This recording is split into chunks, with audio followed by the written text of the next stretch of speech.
एक यहाँ पे लिखा हुआ है, ये देखिए पूरा असेंबली है जिसमें कि एक हॉपर का अरेंजमेंट है। ये पूरा फील्ड अरेंजमेंट, इसको सेल भी हम लोग कह सकते हैं, क्योंकि जैसा हम लोग का बैटरी होता है, बैटरी के अंदर में प्लेट, वैसे अंदर में इसमें कलेक्टिंग प्लेट रहते हैं बहुत सारे, हर एक फील्ड में अपना रहते हैं। उसका आगे हम लोग चर्चा कर लेंगे कितना किस में सर रहते हैं। हैमर कहाँ पर रहता है और सर ऊपर इसमें? ऊपर में ही हैमर। इलेक्ट्रिक रहता है, हम लोग इस फील्ड में चार्जिंग देते हैं, और हेलो। ट्रांसफार्मर है। बताइए। सर हैमर कहाँ कहाँ लगा रहता है सर इसमें? बताते हैं, आगे है स्लाइड में फोटो बना हुआ है, हैमर अरेंजमेंट जिसको रैपिंग सिस्टम कहते हैं, है ना। इसको देख लीजिए बस, तो इसके आगे फिर बढ़ेंगे तो पता चल जाएगा। यहाँ पे देखिए एक सेल लिखा हुआ, सेल इस पूरे कैबिनेट को कहते हैं, ये पूरा एक सेल है। और रैपर लिखा हुआ, रैपर इसके अंदर का अरेंजमेंट है, वो आगे थोड़ा वाइट फोटो है उसमें दिखेगा। कलेक्टिंग इलेक्ट्रोड, डिस्चार्ज इलेक्ट्रोड, मतलब इतना मेन इनके कंपोनेंट हैं जिसमें इंस्टॉल रहते हैं ईएसपी में।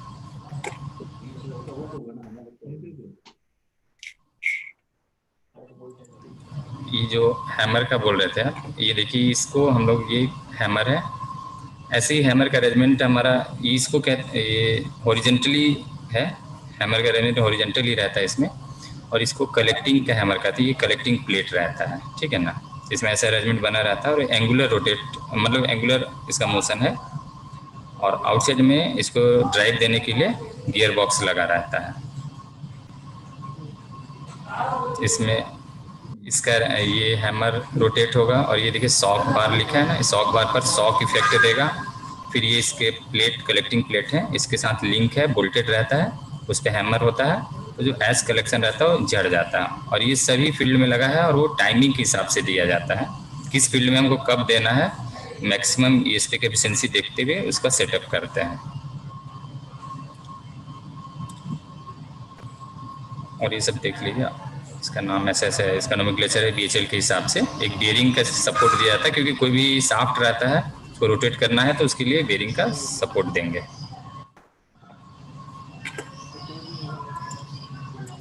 ये और इसका बड़ा व्यू है, एक बार देख लीजिए, फर्स्ट फील्ड का व्यू है ये। इधर से एस आता है, और यहाँ ऊपर भी जाता है, कलेक्टिंग प्लेट में कलेक्ट होता है, और ग्रेविटी से भी फ्लो होता है।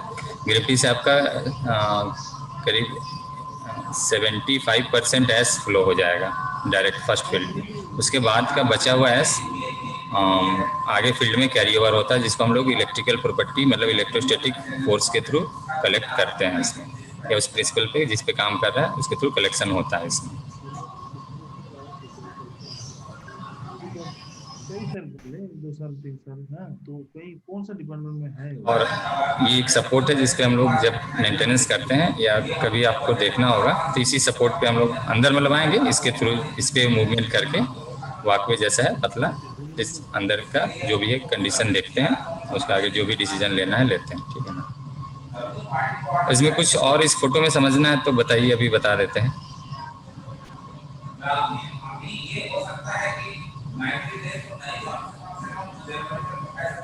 सुनो, हमसे कुछ और इस फोटो में समझना होगा, फोटो में और कुछ समझना है तो।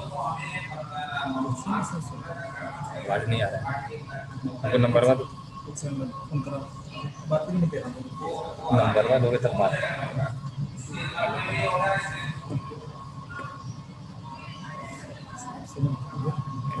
क्या वो तो घूमने 9, 8, 7, 6 ठीक।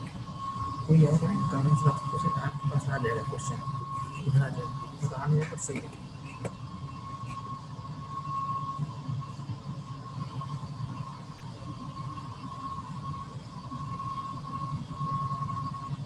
Hello sir. हाँ, ये अभी कोई प्रॉब्लम है अभी? और नहीं सर, अभी तो कुछ आया नहीं मैसेज सर। जैसे चैट बॉक्स में कुछ आएगा ना सर, आपको मैं बता दूंगा सर। ठीक, ठीक।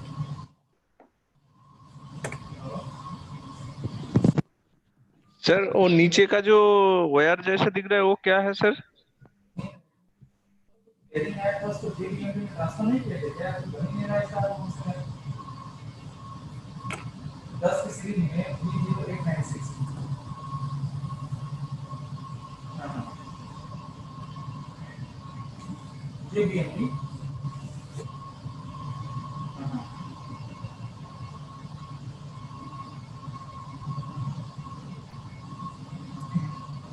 ऐसे बहुत सारे हैं, लेकिन तो ये नहीं है, तो मैं वही उम्मीद बना रहा था। पता नहीं। ठीक है, विश्व कर दीजिए।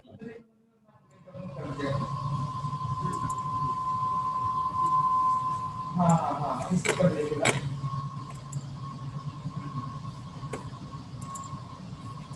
अच्छा, इसके बाद हम लोग ये जीडी स्क्रीन का लोकेशन देखेंगे। इसमें एक अरेंजमेंट जीडी स्क्रीन का रहता है, जो कि फ्लू गैस हमारा पहले इससे पास होता है। हाँ बताइए। हाँ सर, देखिए चैट बॉक्स में कुछ आया है सर।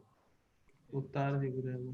हाँ, वो देखिए चैट बॉक्स में कुछ लिखा आया है सर, जिसमें सर एक कुछ लड़का क्वेश्चन पूछा है कि सर वो नीचे का वेयर जैसा वो क्या है। अच्छा ठीक है,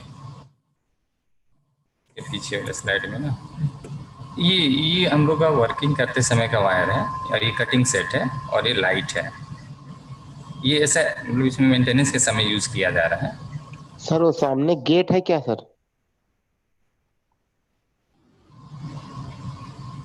हाँ, वो डोर है ना, इंस्पेक्शन डोर। जी सर, ये लाइटिंग के दो लिए साइड सब रहता है, इधर और लाइटिंग जिधर से हम लोग ये अरेंजमेंट। फोटो ले रहे हैं इधर भी है, और अपोजिट साइड भी। सर ये शट डाउन टाइम का है सर, ये लाइटिंग अरेंजमेंट के लिए वायर है। हाँ, इंस्पेक्शन डोर है ये फील्ड, इस फील्ड के अंदर जाने के लिए ना, ये एक डोर है, और इधर में भी एक डोर रहता है। जी सर। ठीक है, ठीक। हाँ, ये जीडी स्क्रीन है, जो कि आपको बता रहे थे अभी। ये 2 लेयर में स्क्रीन रहता है। फ्लू गैस जो हमारा आता है इधर से इंटर करेगा, और यहाँ से पास होते हुए आगे निकलेगा। ये दोनों क्या होता है कि ये होल और ये होल दोनों ऑफसेट दिया जाता है, ठीक है ना। इसको हम लोग जीडी स्क्रीन कहते हैं। ये प्राइमरी जीडी स्क्रीन, ये सेकेंडरी जीडी स्क्रीन है ना। ये इसके थ्रू पास होते हुए निकलता है, उसके बाद ये हमारा फील्ड में जाता है। इसको इसलिए दिया जाता है कि फ्लू गैस जो हमारा उधर से आ रहा है, वो एक तो वेलोसिटी भी कम हो जाए, दूसरा लीनियर हो जाए जब यहाँ से निकले, तो कि ऐस जब पकड़ना मतलब कलेक्शन का काम हो, तो प्लेट के लॉन्ग ये अंदर सही से एंट्री करे। नहीं तो पूरा फैल करके एंट्री करेगा तो कलेक्शन सही से नहीं होगा, और फील्ड में डिफेक्ट आएगा, और एफिशिएंसी एसपी का ड्रॉप होगा। मतलब यहाँ पे थोड़ा वेलोसिटी इस फर्स्ट होल के पास ड्रॉप होगा, उसके बाद यहाँ आएगा तो ड्रॉप होगा, उसके साथ लीनियर होकर निकलेगा।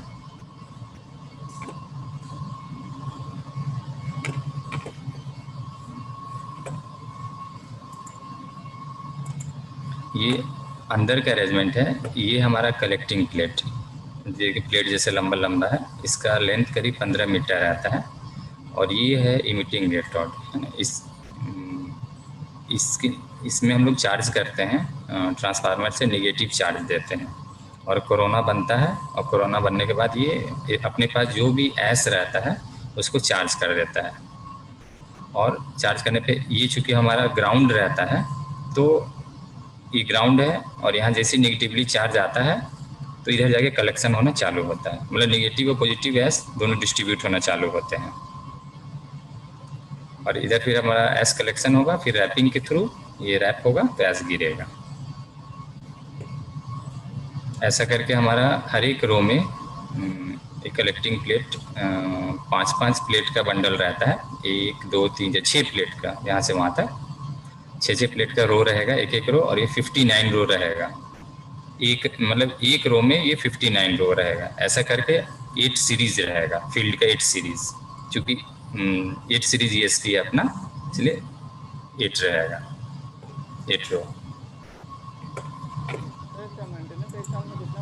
ये जो आप बोल रहे थे ना इंस्पेक्शन डोर, देखिए ये है इसका, ये सब इंस्पेक्शन डोर यहाँ लगे हुए हैं। वो एक खुला हुआ था जो ऐसा था, ठीक है ना। काउंट करेंगे तो पता चल जाएगा, ऊपर से काउंट करेंगे तो रैपिंग मैकेनिज्म 1 2 3 4 5 6 7 8, ऐसा करके यहाँ पर भी रैपिंग में से 8 नंबर्स रहते हैं। ये अपना 250 का है, हमें दिमाग में रखा। 600 में ये ऑफर 10 हो जाएंगे, है ना। ये जो 8 है ये 10 हो जाएंगे। रैपिंग मैकेनिज्म भी ऊपर में हर एक बस बार में 10 रहेंगे। इसको बस बार कहते हैं, यहाँ से वहाँ तक का एक रो, है ना। ऐसा पूरा आगे तक रो रहेगा, ये 10 हो जाएंगे।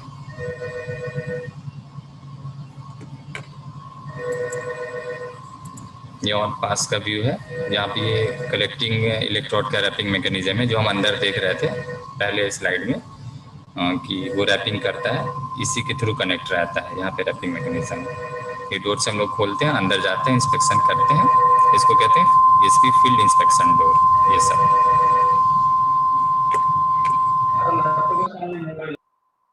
इसका एलिवेशन कुछ 11.26 मीटर रहता है ग्राउंड लेवल से। ये ऊपर में ऐसा ट्रांसफार्मर रहता है जिससे हम लोग फील्ड को चार्जिंग करते हैं। और ये है वेबकॉन का फोटो, मतलब ये वेबकॉन हमारा पैनल रूम में रहेगा, जो भी चार्ज करेंगे, जो वैल्यू भी फील्ड में चार्जिंग देंगे वो इसमें डिस्प्ले करेगा। उस हिसाब से हम लोग मतलब जैसा सेटअप हमको चाहिए, या BHEL रिकमेंड करता है कि फर्स्ट फील्ड सेकंड फील्ड जहाँ पर एस का जितना डेंसिटी है, डेंसिटी के हिसाब से एस को चार्जिंग करना है तो वैसा चार्जिंग करते हैं।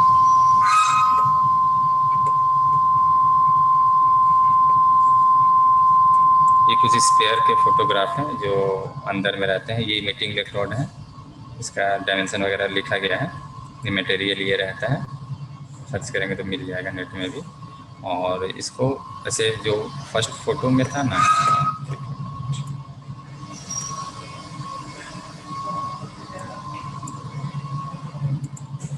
ये है ना, स्ट्रेच करने के बाद ऐसा हो जाता है। ओरिजिनली जब देखेंगे आप तो साउंड तो नहीं है, कुछ बहुत बहुत आवाज आ रहा है। बता देते हैं चैट बॉक्स कैसे देखते हैं हमको पता नहीं चला।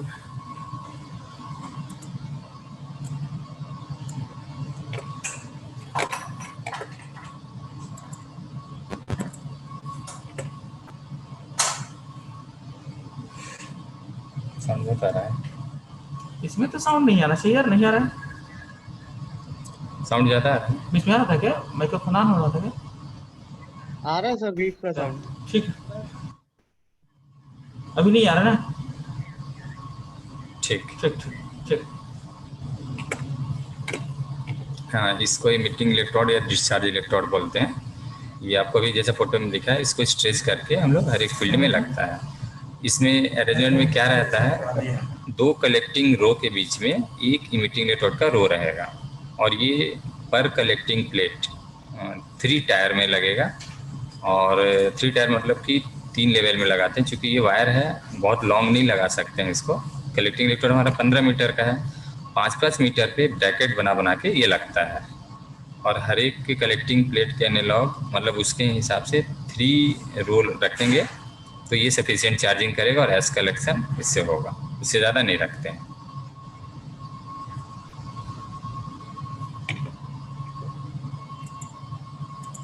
ये कलेक्टिंग प्लेट का फोटो है जिसको देख सकते हैं, 15 मीटर लेंथ होता है।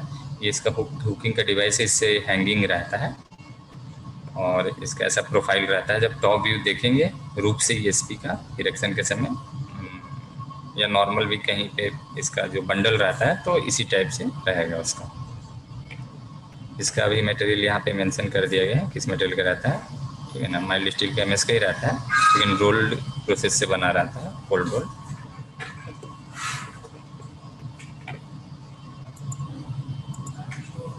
ये अंदर का एक अरेंजमेंट है।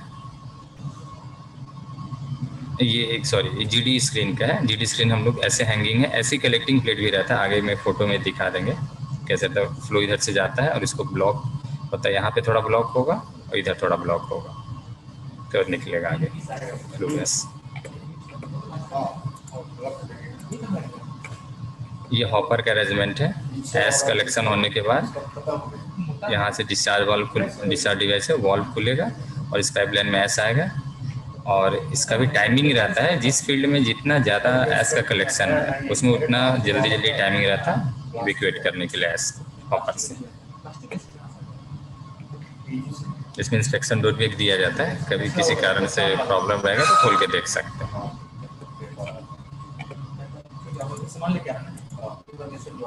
ये अंदर का रैपिंग अरेंजमेंट है जो आपको पहले दिखा रहे थे। ये हैमर है, ये यहाँ हिट करेगा, ऐसा रोटेट करके हैमरिंग करेगा। और ये कलेक्टिंग प्लेट है जो कि यहाँ पे बोल्टेड किया हुआ है सब, और ऊपर हैंगिंग रहता है ये, और सभी अलग अलग एंगल पे रहते हैं। एक बार में पूरे फील्ड में एक साथ हैमरिंग नहीं होगा, एंगुलर हैमरिंग होता है, आगे पीछे करके। लेकिन हर बार हर टाइम पे कॉन्टिन्यूस एक एक हैमर होता ही रहेगा। और टोटल नंबर ऑफ हैमर्स हमारा, अरे जो हमारा फील्ड होता है, फर्स्ट फील्ड या सेकेंड फील्ड या थर्ड फील्ड, एक रो में हमारा 2 फील्ड रहता है। उसमें हैमर अरेंजमेंट वन साइड में 31 का रहेगा, दूसरे साइड में 29 का रहेगा। तो हर एक इंस्टेंट पे एक एक हैमर हैमरिंग होता ही रहेगा, एक साथ कंप्लीट हैमरिंग नहीं होता है। मतलब हर एक हैमर का एक एक टाइम पर हैमरिंग करते हैं, मतलब ये प्रोसेस चलता रहता है।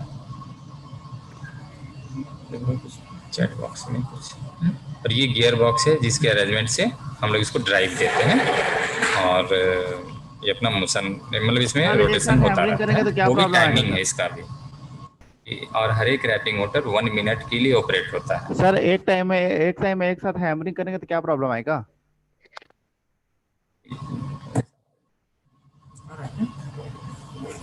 नहीं तो हमको पता है।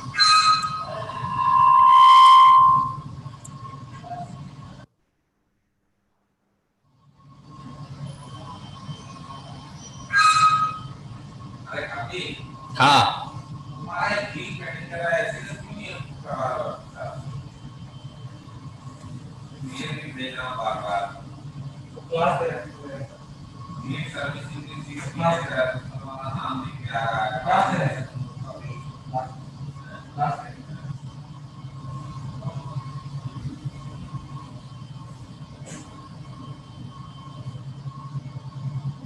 Hello sir. अभी क्या क्या क्वेश्चन था? सर एक क्वेश्चन था सर, लिखा हुआ है, देखिए सर, देखिए चैट बॉक्स में देखिए, एक साथ हैमरिंग करेंगे तो क्या प्रॉब्लम होगा आएगा? हाँ तो सुनिए ना, बता रहे हैं, एक साथ अगर हैमरिंग करेंगे तो जो गियर बॉक्स पर एक समय में बहुत ज़्यादा जर्क आएगा, क्योंकि हर एक ये जो हैमर है इसका वेट होता है 5 केजी, और ऐसे करके करीब एक ही साथ 300 केजी का जर्क एक समय पे आएगा। दूसरा चीज़, कोई भी गियर बॉक्स रोटेट होता है वो बैलेंसिंग उसमें, मतलब क्या उसके वर्किंग प्रिंसिपल में बैलेंसिंग एक पॉइंट होता है, तो बैलेंसिंग पूरा डिस्टर्ब हो जाएगा। मतलब कॉन्टिन्यूस लोड पे नहीं चलेगा, एक समय पूरा फोर्स आएगा और अगली बार फिर ये पूरा विदाउट लोड चलेगा, तो इससे खराब हो जाएगा इसका सील, मतलब गियर बॉक्स ही पूरा खराब हो जाएगा कुल मिला के, है ना। तो इसलिए एक साथ हैमरिंग नहीं करते हैं। और सर और एक क्वेश्चन था सर, वो हाँ, मेंटेनेंस 1 ईयर में कितना बार होता है? मेंटेनेंस 1 ईयर में, अब देखिए अभी तो कुछ दिन पहले यूनिट बंद ही था यहाँ पे सब, तो इस मेंटेनेंस करने से पहले क्या होता है, इसको इलेक्ट्रिकल से पहले चेक करते हैं। अगर किसी फील्ड में डिफेक्ट है तो चेक करेंगे, और नहीं तो फिर अगर अपॉर्चुनिटी बेस्ड हम लोग करते हैं तो कुछ 6 महीना पकड़ते हैं, 6 महीना में करेंगे। अच्छा सर, और एक क्वेश्चन था, वो जो हाँ, हैमरिंग के रिलेटेड क्वेश्चन था, बोल रहे हैं कि अलग अलग हैमरिंग का अरेंजमेंट कैसे होता है? ये सब बीएचएल जो रैपकॉन सिस्टम दिया है, रैपकॉन में टाइमिंग देते हैं। एक स्टैंडर्ड टाइम पे पहले सभी पैनल, जैसे हमारा यूनिट बंद है, ईएसपी बंद है, उसके बाद एक हम 0 टाइम लेंगे, कोई भी डेट कोई भी टाइम का। जैसे आज मान लीजिए हमारा जो डेट है 21 तारीख, हमको मान लीजिए 5 बजे से चालू करना है, तो 5 बजे को 0 टाइम मान लेंगे। उसके बाद उसमें सेटअप डाला हुआ है कि फर्स्ट फील्ड हमारा 1 घंटे में 12 बार होगा रैपिंग, सेकेंड फील्ड 1 घंटे में 10 बार होगा रैपिंग, थर्ड फील्ड 1 घंटे में 8 बार होगा रैपिंग, फोर्थ फील्ड 6 बार, ऐसा ऐसा करके उसमें सीक्वेंस और प्रोग्राम उसमें सॉफ्टवेयर डाला हुआ है। उसमें कोई एक सेटअप हम लोग ले लेते हैं और उसको स्टार्ट करते हैं। Now Chandra sir, you are clear? Chandra sir, sir और एक क्वेश्चन था, वो था sir, GD screen stands for? Gas distribution बताया ना, उसमें गैस डिस्ट्रीब्यूट होता है और लास्ट में लीनियर होकर निकलता है। 2 स्क्रीन है, हाँ, प्राइमरी और सेकेंडरी। ठीक है सर, और कोई क्वेश्चन नहीं है सर। ठीक।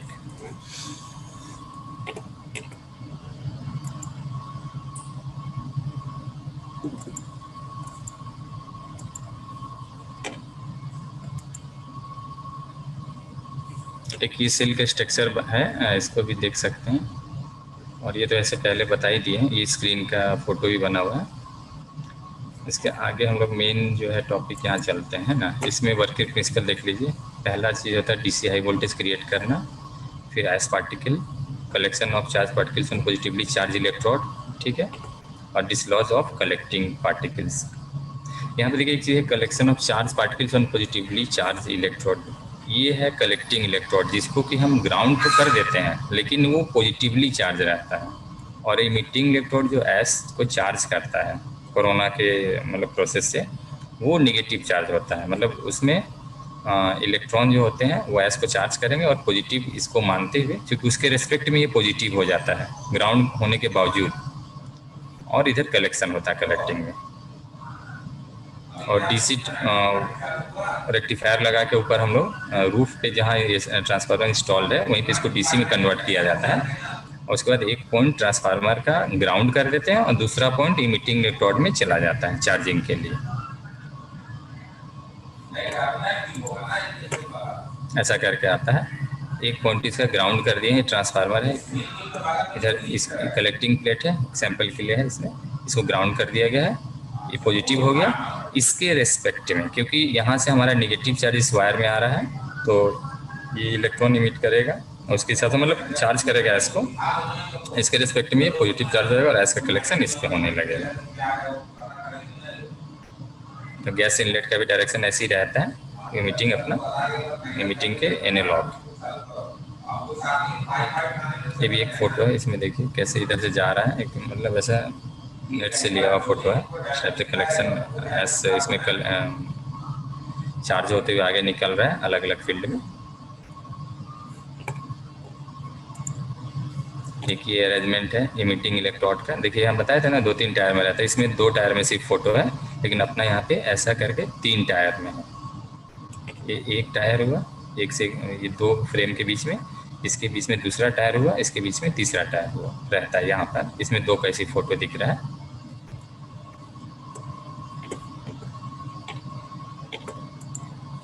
ये किसी प्रिंसिपल डाल दिए हैं इसका, कैसे चार्ज होता है और ऐसे कलेक्शन होता है कलेक्टिंग इलेक्ट्रोड पर। और इसके साथ मतलब एस भी जो चार्ज एस हैं वो जाके इसमें चिपक जाते हैं, ये सब पॉजिटिव चार्ज रहते हैं। ये कलेक्टिंग इलेक्ट्रोड हो गया, यहाँ पे इमिटिंग इलेक्ट्रोड का ऐसा।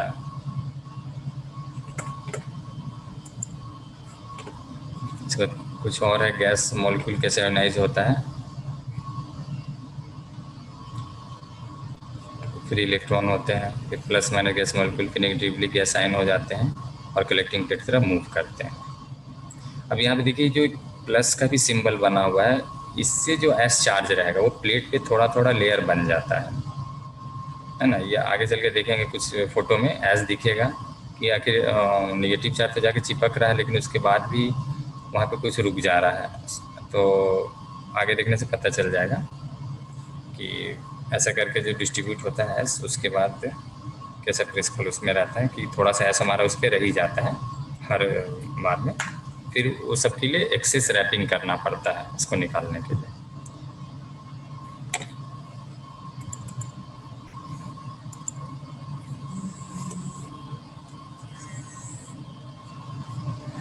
हाँ सर,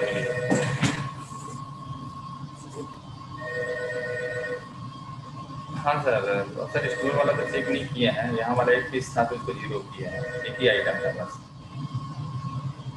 दिखा रहा है ना, तो जो ये BMD लिख रहा है ना स्टोरी में दिख रहा है। नहीं वो जो ऊपर वाला 2 पेज है ना, वो वहाँ स्टोर था, डिटेल स्टोर था। हाँ हो गया। नहीं।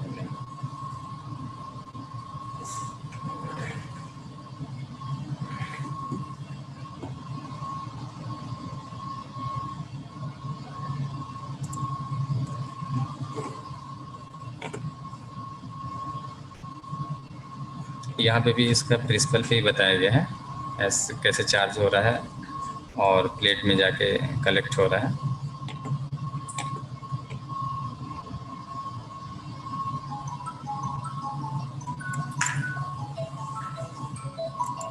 ये भी किसी का व्यू है, इसको भी आप देख लीजिए। ऐसा करने के लिए हाँ तो भी बहुत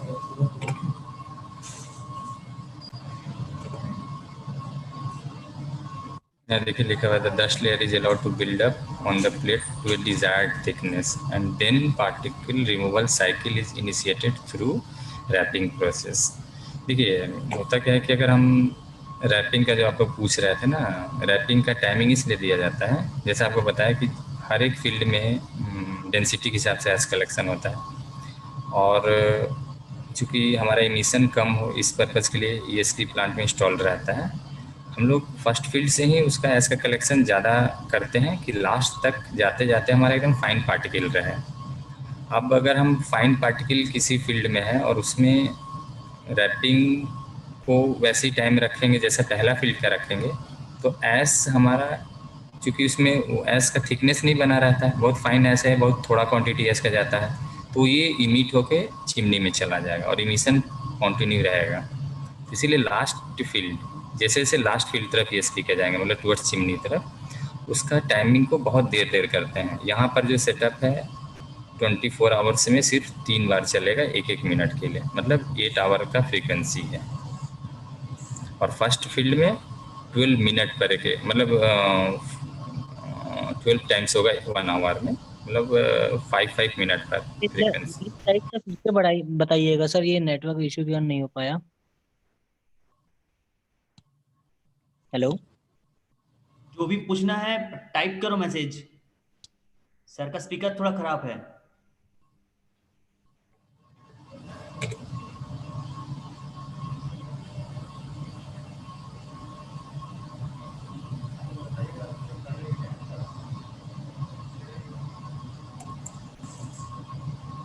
अभी क्या क्वेश्चन था, क्या था?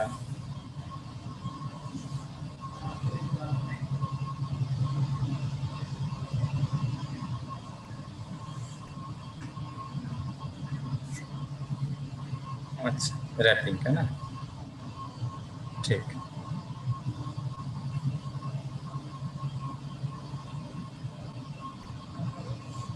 हाँ जी, जना कि यहाँ लिखा हुआ है ना, ऐसा लिखा dust layer allowed to build up on the plate to desired thickness. ऐसा इसलिए है कि जैसे आपको बता रहे हैं, अगर हमारा फील्ड में या कलेक्टिंग प्लेट पर इंस्टॉल है, उस पर अगर एस का थिकनेस सफिशियंट नहीं रहेगा ना, पतला एस मतलब एकदम थिन लेयर रहेगा एस का, तो जब भी हैमर से रैपिंग होगा वो एस हमारा निकल के दूसरे फील्ड में चला जाएगा, या अगर लास्ट फील्ड है तो वो सीधे आईडी फैन होते हुए चिमनी में चला जाएगा। तो ये प्रैक्टिकल बेसिस पे इसको किया गया है, मतलब कि फील्ड को चार्ज करके देखा गया है कितना देर में, मतलब इसमें एस का लेयर बिल्डअप होता है कोई खास लोड के लिए, या कोई खास मतलब अब जैसे एस का क्या है, कोयला जैसा जितना डिग्रेड रहेगा ख़राब क्वालिटी का, उसमें एस का परसेंटेज उतना ज़्यादा रहेगा। तो जब एस का परसेंटेज ज़्यादा रहेगा तो हमारा ईएसपी में ऐसे कलेक्शन भी ज़्यादा होगा। उस समय में हम रैपिंग के टाइम को, उसके लिए बीएचएल अलग सेटअप दिया है अपना, वो रैपन कंट्रोलर जो होता है। थोड़ा फाइन अगर क्वालिटी एस कम है तो उस हिसाब से हम थोड़ा देर में रैपिंग करेंगे, क्योंकि एस का लेयर उतना समय में बिल्डअप नहीं हो पाएगा। तो वो बिल्डअप के हिसाब से रैपिंग का टाइम दिया जाता है, नहीं तो वो एस, एक तो पहला है कि अपना पीछे वाले फील्ड से, या एग्जांपल समझिए जैसे कि फर्स्ट फील्ड तो ठीक है, फर्स्ट फील्ड में तो एस कलेक्शन होता ही होता है सब ज़्यादा, मान लीजिए सेकेंड फील्ड में एस का कलेक्शन बहुत कम है और उसको हम रैपिंग कर दिए। अब वो क्या होगा कि उसका एस निकल के वो तो हॉपर में नहीं जाएगा, हम जिस पर्पज़ के लिए रैपिंग लगाए हैं कि एस हमारा डिसलॉज होकर हॉपर में जाए, वो वहाँ से निकल के उसके आगे के फील्ड में चला जाएगा। अब आगे के फील्ड का एफिशिएंसी ड्रॉप होगा क्योंकि ऑलरेडी पीछे से फ्लू गैस और आ रहा है और ये भी आ गया तो डबल हो गया, तो उससे एफिशिएंसी ड्रॉप होगा। और ईएसपी में हमारा एफिशिएंसी तभी सबसे अच्छा रहता है जब हमारा कलेक्टिंग प्लेट जो कलेक्शन कर रहा है वो हमेशा क्लीन रहे। जितना क्लीन रहेगा उतना मैक्सिमम एस को पकड़ेगा हमेशा। और इसका जो रैपिंग का टाइम है हम आपको सेट दे देंगे लास्ट में, इसमें तो नहीं इन्वॉल्व किए हैं कितने देर पर क्या है टाइमिंग किसका है, वो लास्ट में आपको हम दे देंगे। प्रेजेंटेशन के बाद।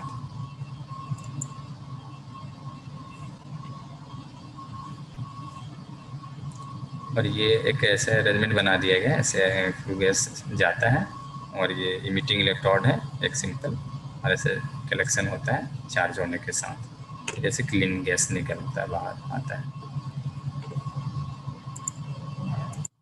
एक और हैमरिंग अरेंजमेंट का फोटो है, इसको और नज़दीक से आप देख सकते हैं कैसे कैसे ये हैमरिंग होता है। ये सॉक बार है, इसके साथ कलेक्टिंग प्लेट बोल्टेड रहता है। ये पैड है, ये डायरेक्ट इस पे ना मार के इस पैड पे मारता है।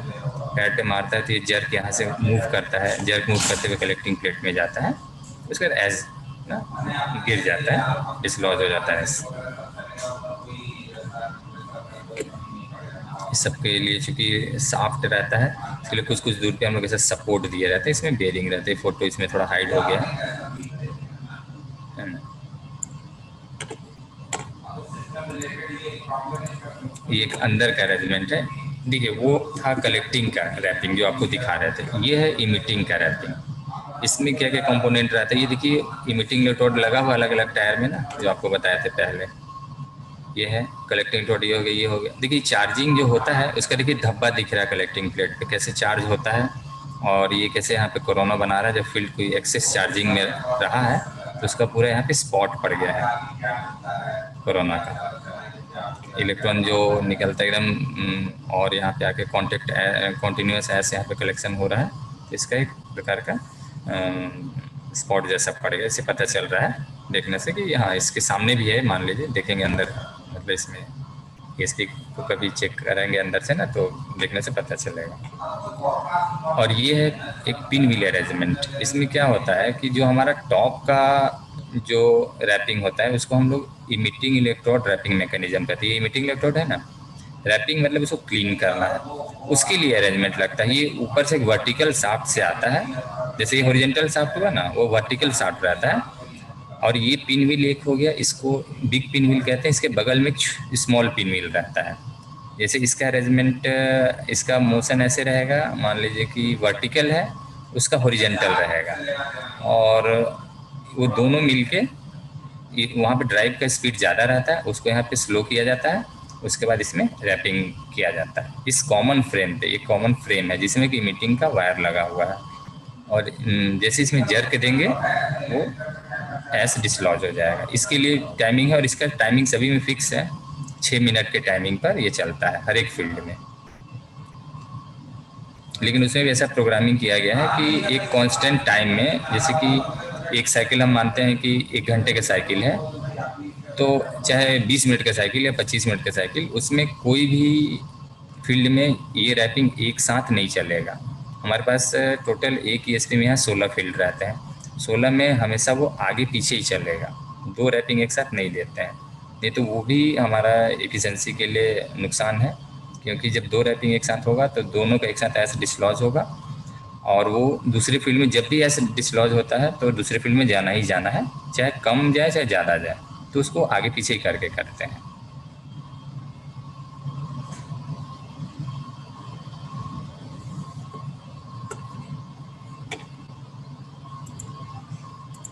ये ऊपर का अरेंजमेंट है जो आपको बता रहे थे, वर्टिकल ड्राइव के लिए ये है इमिटिंग इलेक्ट्रोड रैपिंग मोटर है ना, रूफ पे ESP के जाएंगे तो दिखेगा।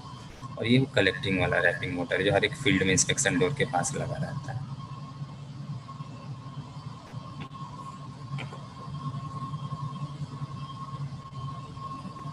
ये एकदम रूफ पे मिलेगा। इधर ट्रांसफार्मर भी हल्का दिख रहा है धुंधला, इस पे इंस्टॉल रहता है ESP रूफ पे। ये जो वर्टिकल रैपिंग मैकेनिज्म बताया था उसका अंदर का अरेंजमेंट है। देखिए इसको कैसे इंसुलेटेड किया गया है, इंसुलेटर लगा करके यहाँ से ड्राइव देते हैं, इसको इमिटिंग इलेक्ट्रोड रैपिंग मैकेनिज्म कहते हैं। एक गियर बॉक्स हो गया, यहाँ एक कपलिंग होता है, कपलिंग के बाद ये शाफ्ट का अरेंजमेंट है, उसके बाद ये इंसुलेटर है, उसके बाद फिर नीचे मेटल का पार्ट, ये इंसुलेटर हो गया ना, उसके बाद ये मेटल का शाफ्ट नीचे चला गया। यहाँ भी एक बेरिंग देते हैं वर्टिकल ड्राइव के लिए, सपोर्ट के लिए। कहीं भी शाफ्ट रहेगा तो ड्राइव बेरिंग देना ही देना है उसको, मूवमेंट के लिए और सपोर्ट के लिए, साथ में मूवमेंट विद सपोर्ट। ये फोटो, ये इंसुलेटर के बड़ा फोटो है डाउन में है ना, ये वर्टिकल अरेंजमेंट। और ये जो पहले दिखाए थे ये हो गया हॉरिजॉन्टल अरेंजमेंट, ये वर्टिकल, ये हॉरिजॉन्टल। इसको CRM कहते हैं, CERM, collecting electrode rapping motor, मतलब ये कलेक्टिंग इलेक्ट्रोड का रैपिंग के लिए है और ये इमिटिंग इलेक्ट्रोड के रैपिंग के लिए है। इसका है हॉरिजॉन्टल ड्राइव, इसका है वर्टिकल ड्राइव। और यहाँ पर एक अरेंजमेंट है पर फील्ड में, जैसे कि हम कोई भी नोमेनक्लेचर रहेगा कहीं का भी ESP का, जैसे कि हम यहाँ पे यूनिट 1 का ही अपना लिए हैं 250 का, इसमें 1A 11 फील्ड का नोमेनक्लेचर देते हैं, उसके नीचे में हॉपर का नंबरिंग है। हर एक फील्ड के नीचे 2 हॉपर रहते हैं, एक फील्ड को 2 हॉपर में डिस्ट्रीब्यूट कर देगा कि इसका S इसमें कलेक्ट, इसका इसमें, ऐसा करके हॉपर का अरेंजमेंट है। फ्लो गैस ऐसे फ्लो हो रहा है अपना, और ये सब हॉपर है, ये फील्ड है।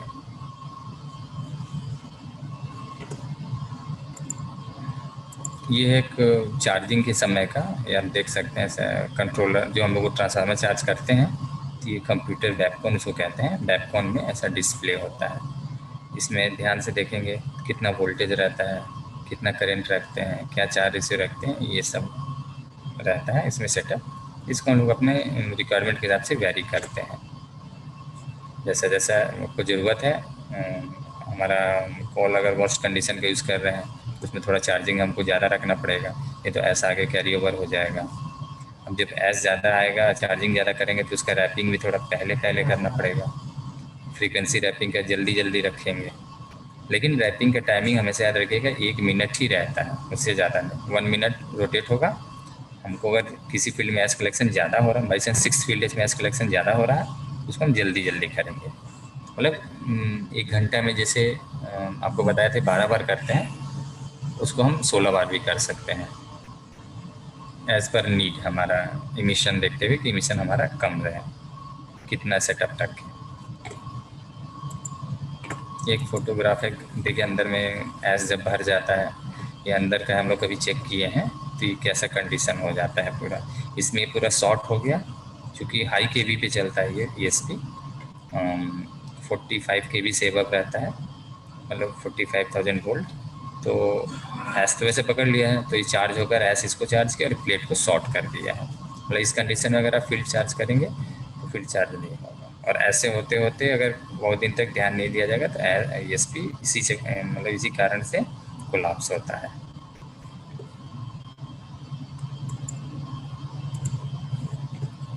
ये अंदर का है एक अरेंजमेंट। इसको हम लोग जब भी रन मेंटेनेंस होता है तो कलेक्टिंग प्लेट और इमिटिंग नेटवर्क के बीच का गैप मेजरमेंट करते हैं। हर एक रो में अगर हमारा गैप कम रहेगा तो उसमें हमारा पोटेंशियल या वोल्टेज कम डेवलप होगा, तो इसके डिस्टेंस को मेंटेन रखना पड़ता है। ये तो फिक्स है, इसको हम स्ट्रेट रखने की कोशिश करते हैं। धीरे धीरे क्या होता है, जैसे फोटो दिख रहा है ना, अब इसमें एस भरा, ये कलेक्टिंग प्लेट को क्या करेगा, जब हम लोग इसको रिमूवल करा देंगे तो ये प्लेट क्या होगा कि थोड़ा बेंड हो जाएगा और इससे गैप बढ़ जाएगा, इधर गैप बढ़ जाएगा और इधर गैप कम हो जाएगा। इस बढ़े हुए गैप का यहाँ पे एस का कलेक्शन कम होगा जब रनिंग रहेगा, तो इसको वापस मेंटेन करते हैं उसी पोजीशन पे कि हमारा हर एक रो में एनालॉग चार्ज रहे, नहीं तो कलेक्शन अच्छा नहीं होगा। अगर हम पूरा एक फील्ड जो होता है वो 29 रो करीब 29 से 30 रो का कंपोजिट वैल्यू का मिलता है रिजल्ट किसी भी फील्ड में। चूँकि यहाँ से यहाँ तक चार्ज, जिसमें भी गैप कम होगा, गैप कम हो जाएगा, पोटेंशियल कम डेवलप होगा और एस कलेक्शन कम हो जाएगा उसमें। और गैप ज़्यादा भी नहीं रखना, कम भी नहीं रखना। ट्रांसफार्मर का जो रेटिंग है उसी हिसाब से गैप इसमें मेंटेन करना है। BHEL अपने मैनुअल में देता है कि जो रेटिंग का ट्रांसफार्मर उस हिसाब से इसको गैप को इतना मेंटेन करिए।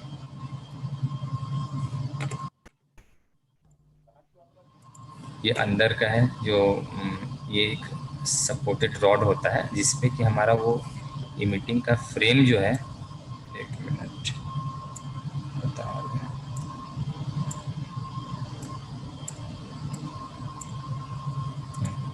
ये जो फ्रेम है ना, ये फ्रेम पूरा एक बंडल बना रहता है और ये पूरा फ्रेम जो है फाइनली इस रॉड से लिंक कराता है। हमारा चार्ज भी इसी रॉड से आता है और ये रॉड ये सेल से डिस्टेंस मेंटेन किया जाता है। अगर इससे कम होगा तो ये डिस्चार्ज हो जाएगा, क्योंकि पूरा इलेक्ट्रिकली चार्ज रहता है ये इसको, इसलिए इसको इस रॉड को भी देखना पड़ता है कि हमारे इक्वी डिस्टेंस है कि नहीं रेडियली पूरा। कम होगा तो फील्ड में वैल्यू कम आएगा और कलेक्शन हमारा एस का कम हो जाएगा। इसको कहते हैं screen tube and field suspension rod tube. ये फील्ड सस्पेंशन ट्यूब है और इसको स्क्रीन ट्यूब कहते हैं। ये पूरा राउंड जो है, देखिए ट्रांसफार्मर का स्लाइड है। ये ऊपर से चार्जिंग ऐसे होके आता है और थ्रू ये ट्यूब ये अंदर जा रहा है। और इसके बाद जो ये पहला फोटो दिखाए थे ना, इसमें आके ये जो प्लेट देख रहे हैं, ये प्लेट वो ये प्लेट है, कहाँ गया ये प्लेट जो दिख रहा है ना, वही प्लेट है। ये ऊपर से ऐसा इसमें आके कनेक्ट होता है चार्जिंग रॉड। इसमें भी गैप मेजरमेंट किया था, यहाँ भी कम होने पे फील्ड में हमारा वैल्यू कम आएगा, तब अंदर अपना मतलब इमिटिंग इलेक्ट्रोड में चार्ज फ्लो होते रहता है। एक ये और प्रोसेस दिखा था। ये इमिटिंग इलेक्ट्रोड को हम लोगों ने हुक से बाहर कर दिया है। हुक से बाहर करके भी मेजरमेंट करते हैं। ये भी एक प्रोसेस है मेंटेनेंस के लिए। जब आता है सर तो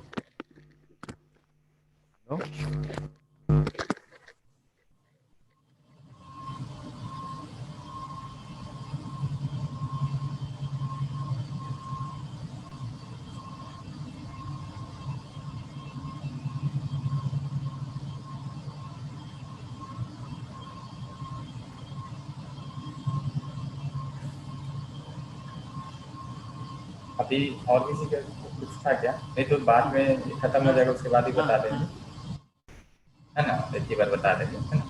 ठीक। ये एक प्रोसेस है, मेंटेनेंस के समय हर एक वायर का करना पड़ता है, इसलिए कि बीएचएल का कहना है कि रनिंग कंडीशन में शॉर्ट होता है जब फील्ड, अगर एक भी वायर, हर एक फील्ड में 1500 इलेक्ट्रोड ऐसा रहते हैं जो हमारा इलेक्ट्रॉन इमिट करते हैं या एस को चार्ज करते हैं। इसमें से एक भी अगर वायर शॉर्ट हो जाएगा, वो पूरा फील्ड हमारा आउट हो जाएगा।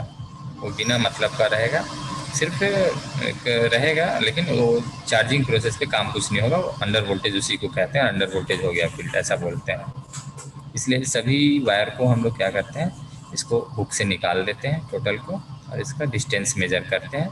अगर इसका टेंशन सही है, क्योंकि लूज होने पर ये शॉर्ट सर्किट होता है, लूज होगा नहीं तो शॉर्ट सर्किट होगा नहीं, और लूज नहीं है उसके लिए बीएचएल एक वैल्यू दिया है, सभी को अनहुक करेंगे, उसका चेक करेंगे।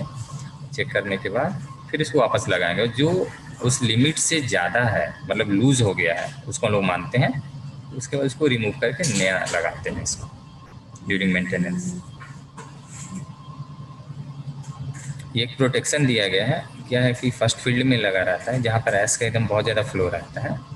इससे ये होता क्या है कि मैकेनिकली यहाँ से हुक कभी कभी कट जाता है और कटने के बाद शॉर्ट हो जाता है। तो इसको बचाने के लिए ऐसा ऐसा प्रोटेक्शन दे दिया गया है। ये अलग से हम दिया गया, ऐसे डिज़ाइन में नहीं रहता है, लेकिन बाद में इसको लगाएगा। इसको लगाने से हमारा मतलब सही रहा, फर्स्ट फील्ड अंडर वोल्टेज नहीं हुआ, ये शॉर्ट नहीं हुआ। और फील्ड में देने जरूरत नहीं, लेकिन फर्स्ट फील्ड में देने से रहता है, क्योंकि यहाँ पे एस का फ्लो पूरा लिक्विड की तरह फ्लो होते रहता है फर्स्ट फील्ड में, और इसको हुक से कट जाता है और कटने के बाद ये वायर शॉर्ट हो जाता है, तो फिर ये शॉर्ट सर्किट हो जाएगा। ये कुछ उसका पैरामीटर है, फ्लू गैस जो ईएसपी में जाता है, इसका वेलोसिटी इतना रहता है, टेम्परेचर मैक्सिमम इतना रहेगा, ऑक्सीजन लेवल ये रहेगा मैक्सिमम, कार्बन डाइऑक्साइड ये रहेगा, कार्बन डाइऑक्साइड ये रहेगा, सल्फर डाइऑक्साइड इसके बीच में चाहिए, नाइट्रोजन डाइऑक्साइड इसके बीच में चाहिए। इतना के बीच में वैल्यू फ्लक्चुएट करता है, मतलब इससे ज़्यादा नहीं होना चाहिए, ये तो इफेक्टेड है। ये जो टेम्परेचर है ये ईएसपी इनलेट का टेम्परेचर, एपीएच आउटलेट का, सॉरी, ईएसपी में आते आते ये टेम्परेचर 135 होना चाहिए। अगर उससे ज़्यादा रहेगा तो इमिशन हमारा ज़्यादा होगा, क्योंकि फ्लू गैस फिर अंदर कैच नहीं हो पाएगा हीट होने से। हीट होता है इलेक्ट्रिकल का रेजिस्टिव होता है, मतलब उसका इन्वर्सली प्रोपोर्शनल होता है। तो टेम्परेचर जितना कम रहेगा फ्लू गैस का उतना अच्छा कलेक्शन होगा। लेकिन जो हमारा ड्यू पॉइंट होता है, पढ़ेंगे आप लोग, ड्यू पॉइंट जो 120 डिग्री सेंटीग्रेड होता है, 120 या 115, उससे कम भी नहीं होना चाहिए, नहीं तो अंदर में सल्फ्यूरिक एसिड बनेगा। इसलिए हम लोग 130 के करीब मेंटेन करते हैं कि ईएसपी इनलेट का टेम्परेचर, का आउटलेट होते होते ये टेम्परेचर हमारा एपीएच आउटलेट रहेगा, आते आते ESP के पास 135 हो जाएगा, ESP आउटलेट 125 रहेगा, और उसके बाद डक्ट होते हुए डक्ट तक भी हमारा टेम्परेचर मतलब 110 से ज़्यादा नहीं रहे, 110 मतलब 110 तक मेंटेन करना। अगर उससे कम हो जाएगा तो डक्ट में हमारा सल्फ्यूरिक एसिड बनेगा।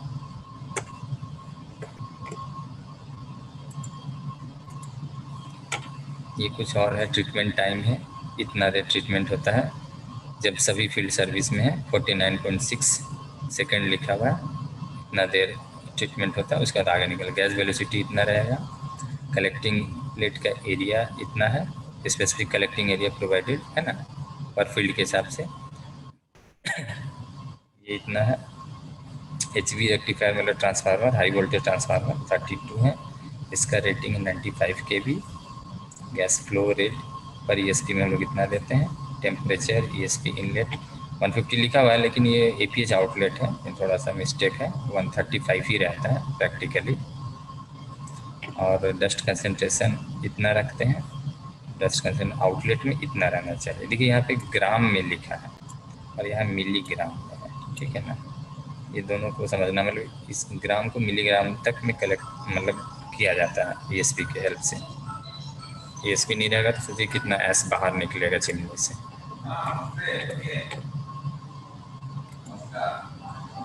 ये कुछ ट्रबल शूटिंग है, इसमें लगा दिए थे क्या क्या प्रॉब्लम आता है तो क्या क्या करना चाहिए। आगे के लिए कभी आप लोग देखेंगे तो इसमें हो जाएगा। और ये अपने देखिए ESP जो इंस्टॉल्ड है उसका मॉडल ये है, इस मॉडल में है, ठीक है ना। FA 1825-2x116150-2 है ना, प्रेसिपिटेटर 2 है, गैस पाथ पर प्रेसिपिटेटर 1 है। और पहले के समय में 2 भी रहते थे, मतलब एक ही ESP को हम लोग 2 पार्ट में भी बांटते थे, लेकिन अभी उसका ज़रूरत नहीं पड़ता है, इसलिए 1 का ही डिज़ाइन BHEL दे रहा है। नंबर ऑफ ESP फील्ड्स 8 है। Series in direction of gas flow 8 series का हमारा ESP है यहाँ का। टोटल है पर बॉयलर 32, और पर बॉयलर हमारा 2 ESP है, मतलब एक ESP में 16 फील्ड है, तो दोनों ESP मिला के 32 है। यहाँ पर अपना जो 600 है उसमें ये 32 जो है 80 फील्ड है। पर रो पर सीरीज मतलब यह 10 है। स्पेस कलेक्टिंग प्लेट के बीच का 2 का 400 जो हम लोग मेजरमेंट करते हैं रनिंग समय, हाइट 15 मीटर है। Nominal height of collecting electrode पर फील्ड, जो सीरीज में ये कलेक्टिंग प्लेट इंस्टॉल रहते हैं ESP में इरेक्शन के समय, वो 5-5 फील्ड रहते हैं, 5-5 प्लेट रहते हैं। पर हर एक प्लेट का जो डायमेंशन होता है 750 mm होता है, सॉरी 6 प्लेट रहते हैं, तो 750 mm इंटू 6 करेंगे तो इतना आ जाएगा वैल्यू। और टोटल कलेक्टिंग प्लेट जो ESP में इंस्टॉल रहते हैं उसका मीटर स्क्वायर में इतना एरिया रहता है, प्रोजेक्टेड इतना रहता है, ठीक है ना। सर ये पूरा डाटा 250 मेगावाट का है ना?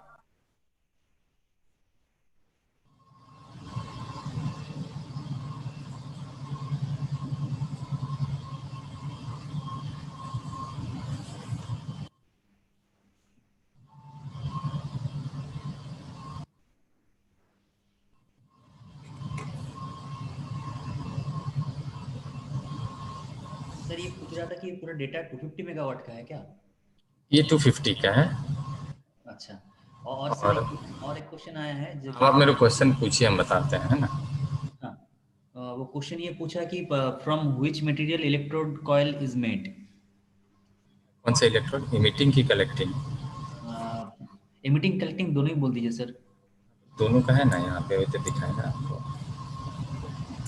ये इमिटिंग का लिखा है ना, UHB 904L या SS कह लीजिए 2562, है ना, स्लाइड में लिखिए। हाँ सर, ये है इसका डायमेंशन। और कलेक्टिंग इलेक्ट्रोड का मटेरियल बताया था आपको, है ना। ये IS नॉर्मल है, माइल्ड स्टील है, लेकिन ये प्रोसेस अलग से बनता है, रोलिंग किया हुआ प्लेट रहता है, है ना।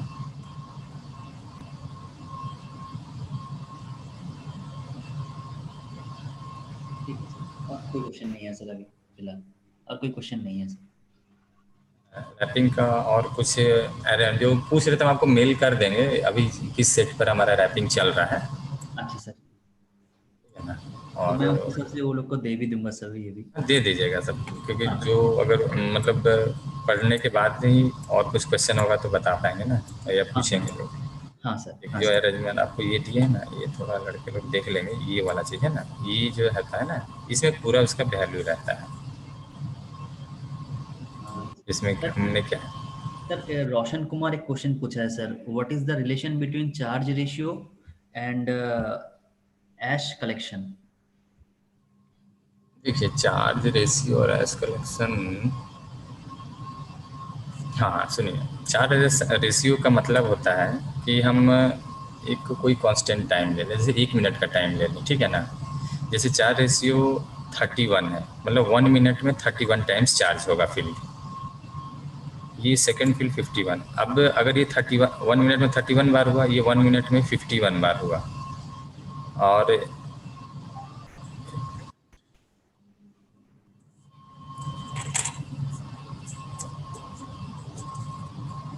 इसका मतलब होता है 1:, ये 31 जो लिखा है ना चार्ज रेशियो, ये 1:31 है, और ये 1:51 है। तो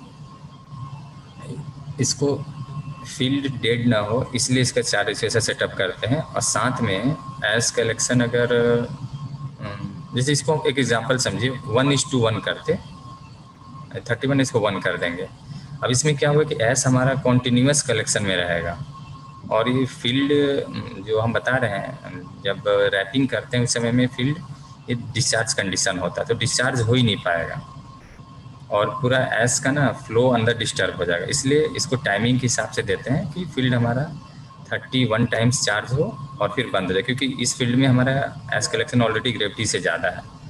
अब सेकेंड फील्ड में आए, सेकेंड फील्ड में हमारा एस थोड़ा और फाइन होगा, क्योंकि कोर्स पार्टिकल हमारा फर्स्ट फील्ड में कलेक्ट हो जाता है, तो फाइन पार्टिकल आगे ना निकले इसलिए इसको थोड़ा ज़्यादा देर कॉन्टिन्यूस चार्ज में रखते हैं।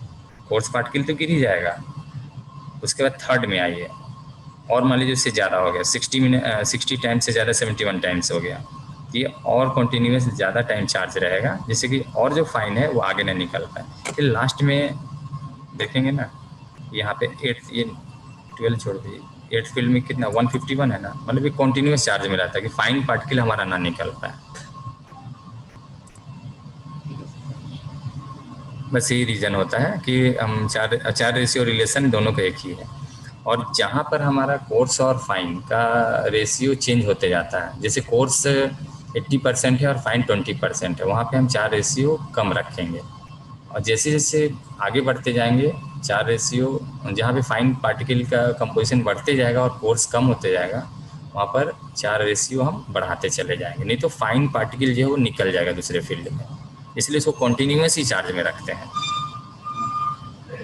क्योंकि फाइन पार्टिकल आपको बारे बता रहे हैं ना, अगर वो दूसरे फील्ड में गया और उस फील्ड में ऑलरेडी पहले से जा रहा है तो उस फील्ड का एफिशिएंसी ड्रॉप हो जाएगा। ठीक है सर, समझ में आ गया। हाँ, तो इसलिए चार रेशियो ऐसा रखते हैं। और दूसरी चीज़ भी है, आप चार रेशियो आप देखिए यहाँ पे जैसे 151 है ना, इसमें फील्ड में वोल्टेज देखिए 28 है ना, इधर में थोड़ा सा कम है, लेकिन जनरली क्या होता है ना कि जैसे यहाँ पे 31 है ना चार रेशियो, यहाँ पे 43 kV है। सर इस रिगार्डिंग और एक लड़का एक क्वेश्चन पूछा है, वो हाँ। पीक वोल्टेज के बारे में सर। इसके लिए पीक वोल्टेज, पीक ना, देखिए वैसे तो हम मैकेनिकल से हैं, इलेक्ट्रिकल के लोग ज़्यादा अच्छा बताते हैं, लेकिन बता रहे हैं पीक जो होता है ना फील्ड में क्या होता है, ट्रांसफार्मर कभी भी पीक और वैली दो है यहाँ पे देखिए। पीक वोल्टेज मैक्सिमम उस फील्ड में कितना वोल्टेज जा रहा है और मिनिमम कितना जा रहा है। तो एस कलेक्शन के ड्यूरिंग एवरेज पीक, मतलब कि उस पूरे फील्ड में सबसे जब रैपिंग होता है तो कितना केवी तक हमारा, देखिए जब रैपिंग होगा तो प्लेट से एस निकल जाएगा, प्लेट से एस निकलने के बाद हमारा फील्ड में वोल्टेज बढ़ जाएगा, और जब प्लेट में एस पकड़ा रहेगा तो वोल्टेज ड्रॉप होगा, क्योंकि वो रेजिस्टेंस का काम करेगा पोटेंशियल बनाने में। तो ये 36 वो बताता है और 87 ये बताता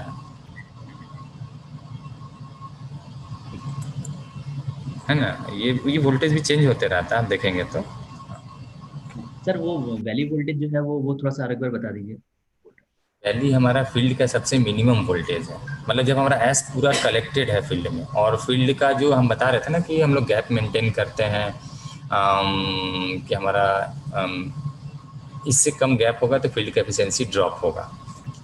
तो आप देखिए यहाँ पे जैसे कि यहाँ पे वैली 35 है मिनिमम, 9 नंबर रो में देखिएगा 35, और ये एवरेज, इस दोनों के बीच का एवरेज, ये एवरेज वोल्टेज होता है। मतलब फील्ड में हमारा कांस्टेंट 43 kV पर ऑपरेशन चल रहा है,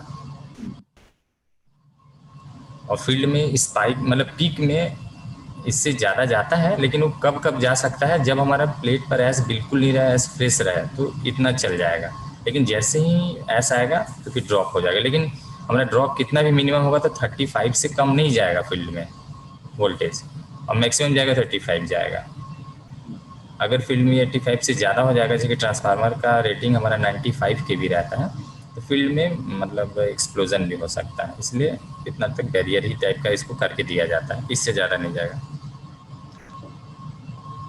अभी जैसे कि ओवरऑलिंग होता है ना, उसके बाद हम लोग एक डमी टेस्ट करते हैं पूरा ESP का, उस समय में ये जो 85 रहेगा ना, इस पे ये चीज़ ऐसे पे सेटअप करते हैं, ये सभी उस समय में ऐसा रहेगा 85। अब जब ऐसा आएगा तो धीरे धीरे कम होते जाएगा। इसमें ऐस का मतलब ये एक प्रकार का सेटअप है, इससे ज़्यादा हमारे फील्ड में वोल्टेज नहीं जाएगा।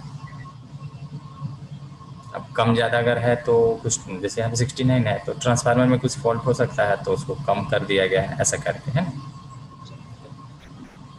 तो मतलब हमारे को सफिशिएंट मतलब 40 kbps ऑपरेट होगा तो उसका एफिशिएंसी बहुत अच्छा रहेगा। 40 एंड 50 भी नहीं रखना चाहिए, 45 तक सबसे अच्छा, नहीं तो फील्ड में स्पार्क आने लगेगा। इसीलिए देखिए एवरेज के करीब 43 है ना, 40, 43, 42। हाँ सर, इस अब देखिए यहाँ पे देखिए एक यहाँ 9 आ रहा है स्पार्क रेट ना फर्स्ट में, अभी देखिए वोल्टेज ड्रॉप होकर 25 हो गया है, जहाँ 0 है 42 आ गया है। अब ये स्पार्क आ रहा है, अंदर में कोई फॉल्ट आ गया है या एस का कलेक्शन ज़्यादा हो गया है, और वो किसी कारण से हम एस को रिलीज नहीं कर पा रहे हैं उसमें से, रैपिंग सिस्टम में प्रॉब्लम हो या कोई कलेक्टिंग प्लेट जो है उसका अरेंजमेंट में थोड़ा सा डिस्टर्बेंस आ गया हो चलते चलते, क्योंकि वो हैंगिंग रहता है, सिंपली निकल गया हो थोड़ा बाहर, फिर वो जब बंद होगा तब ये होगा। तो ये जैसे यहाँ पे देखिए ये 2 है स्पार्क, ठीक है 43 है, लेकिन ये 0 जहाँ 0 है आपको वहाँ पे अच्छा केवी मिलेगा, सभी देखिएगा जहाँ भी 0 है स्पार्क रेट। अब पूछिए क्वेश्चन। तो सर और एक क्वेश्चन पूछा है इसी रिगार्डिंग सर, वो बैक कोरोना सर। तो बैक कोरोना भी बनता है तो ऐसी प्रॉपर्टीज आता है, उसमें क्या होता है हमारा कलेक्टिंग प्लेट पे अगर एस पकड़ा है और उसके बाद वो एस रैपिंग से नहीं निकला, अब वो नहीं निकला, ठीक है ना, वो और एस वो जो पकड़ा हुआ है वो भी चार्ज है, निगेटिवली चार्ज उस पर गया है, तो डिस्चार्ज तो हुआ है, लेकिन पूरी तरीके से डिस्चार्ज जब नहीं हो पाया और पकड़े रह गया तो रैपिंग के समय वो नहीं गिरा, और दूसरा एस हमारे मीटिंग से चार्ज होकर वही निगेटिवली चार्ज जब उसके पास गया तो उसमें वो बैक कोरोना बनाने लगता है और वहाँ स्पार्क आने लगता है। कैसे स्पार्क आएगा, अब वो कलेक्टिंग प्लेट का वो एस पकड़ा रह गया, अब उसे थिकनेस कम हो गया, कलेक्टिंग जो गैप हम मेंटेन करते थे वो गैप कम मेंटेन हो रहा है, और इधर से जो एस जा रहा है वो भी चार्ज है, और वहाँ जाके जब तक डिस्चार्ज होता, लेकिन चूंकि उसमें भी वही चार्ज है जो आप यहाँ से रिलीज कर रहे हैं निगेटिव, और प्लेट पर भी जो है वो भी निगेटिव चार्ज है, तो निगेटिव एक दूसरे को स्पार्क बनाएंगे, पास आने नहीं देंगे, तो इसलिए वो कोरोना उसमें बनता है और वो स्पार्क का रीजन आता है, उसी को हम लोग बैक कोरोना कहते हैं। वो जनरली लास्ट फील्ड में होता है। इन प्रॉपर रैपिंग या रैपिंग का सही से मॉनिटरिंग नहीं करना, या हमारा कह लीजिए कि हाँ मतलब इन प्रॉपर रैपिंग से ही कोरोना वो बैक कोरोना बनेगा, और बैक कोरोना वही होता है, कोरोना तो बनेगा और उसके साथ, लेकिन जब हमारा चार्ज एस उस जगह तक पहुंचेगा तब तक उधर का एस उसको रिफ्लेक्ट करेगा, मतलब उसको रिपेल करेगा। अब रिपेल करेगा तो क्या होगा, लास्ट में एस फिर बाहर निकलेगा, इमिशन फिर बढ़ जाएगा हमारा, क्योंकि चार्ज हम उसको तो पकड़ ही नहीं पाए, ऑलरेडी दोनों एक ही चार्ज पर है। तो इसीलिए प्लेट जितना क्लीन रहेगा उतना अच्छा ESP रहेगा और बैक कोरोना भी नहीं आएगा। प्लेट क्लीन नहीं रहेगा तो बैक कोरोना बनता रहेगा फील्ड में, और वो हाँ सर। और ये बैक ये सब चार्जिंग, ये जो स्पार्क दिख रहा है ना, ये भी रीजन आ सकता है बैक कोरोना का, ऐसा नहीं है। वो स्पार्क से पता चलता है कि इसमें बैक कोरोना है। एक ये किसी न किसी रीजन से इसमें एस फील्ड में अभी भी मतलब होल्ड में है, वो गिर नहीं रहा है एस, चाहे रैपिंग नहीं हो पा रहा हो सही से, या कोई भी रीजन हो, है ना, रैपिंग के टाइमिंग ज़्यादा हो गया हो, ये सब चीज़ें। सर और एक क्वेश्चन है सर, ये जो सर बेस करंट के बाद बेस ch डॉट सेट है ना सर, ये क्या है? करंट, अब इसमें क्या है ना, देखिए अच्छा एक चीज हम बोल रहे थे, योगेश से एक दिन दिया था कि नहीं चार सर योगेश सक्सेना। हाँ सर, इसके पहले मैं बताना चाहता हूँ, रोशन कुमार सर वो समझ गए हैं आपका पॉइंट को, वो थैंक यू बोला है। हाँ, लेकिन देखिए हम हैं मैकेनिकल, आपको बता रहे हैं, वो हाँ। लोग जब सेटअप करते हैं ना, तो ऐसा जैसे कोई फील्ड अगर डेड हालत में जाता है ना, तो बेस करंट वो लोग देते हैं। जैसे यहाँ पे 10 दिए हैं, यहाँ 20 दिए हैं, देखिए पहले की फील्डों में नहीं दिए हैं, लास्ट की फील्ड में लोग देते हैं। फील्ड कुछ ऐसा कभी डेड कंडीशन जाता रहता है, मतलब वो चार्ज तो रहेगा, लेकिन वो करंट जो होता है ना, जैसे कहते हैं कि जब हमारा फील्ड हेल्दी रहता है ना, तो करंट में फ्लक्चुएशन होते रहता है। वो एक समय ऐसा आता है कि करंट एकदम होल्ड हो जाता है, ना कम होता ना ज़्यादा होता है, तो उस केस में लोग बेस चार्जिंग करते हैं। मतलब ऐसा हमको लगता है, अब उनसे डिटेल को भी नहीं पूछे, लेकिन लास्ट फील्ड में जनरली वो लोग ये बेस करंट दे के रखते हैं। एक चीज़ और है कि जिसमें लॉन्ग चार्ज रेशियो रहता है, कभी कभी उसमें भी देते हैं, मतलब लॉन्ग मतलब जैसे 151 141 दोनों का देखते हुए और वो लोग देते हैं बेस चार्ज। इलेक्ट्रिकल डिपार्टमेंट तो सेटअप करता है उसमें। ठीक है सर, अभी तक तो और कुछ है नहीं सर। हाँ सर, ठीक है सर। अब फिर से सर कंटिन्यू कीजिए सर, ठीक है सर, क्वेश्चन आएगा तो मैं तो फिर अब से। बस ये था, सुनिए ना, अब तो एंड हो ही रहा है, लास्ट तो था, सर और कुछ हम लोग ही हाँ बोले ना क्वेश्चन, ये सब हाँ अंदर के कंपोनेंट है, ये देख लीजिए। ये मीटिंग का जो हम लोग ये गैप मेजरमेंट कर रहे हैं, ये कैसे इसका डिस्टेंस मेंटेन करना है फ्रेम का, और ये हमारा टॉप जो आपको बताए थे ये मीटिंग से, ये रोटेट करते हैं, और ये साफ्ट का साथ का है ना, रैपिंग मैकेनिज्म का ये भी एक अरेंजमेंट, ये वर्टिकल ये ओरिजेंटल का। और इस पेयर में ये कुछ इंसुलेटर हैं जो टूटे हुए, उनका फोटो दे दिए हैं, ओवरऑलिंग के समय मिला था, ये हैंगिंग मिला था। और ये हैमर अरेंजमेंट है अपना, ये कलेक्टिंग का हैमर थोड़ा बड़ा रहता है और इमिटिंग का छोटा रहता है। Students, hello student. Yes sir. हाँ, do you have any query regarding this? Please ask me now.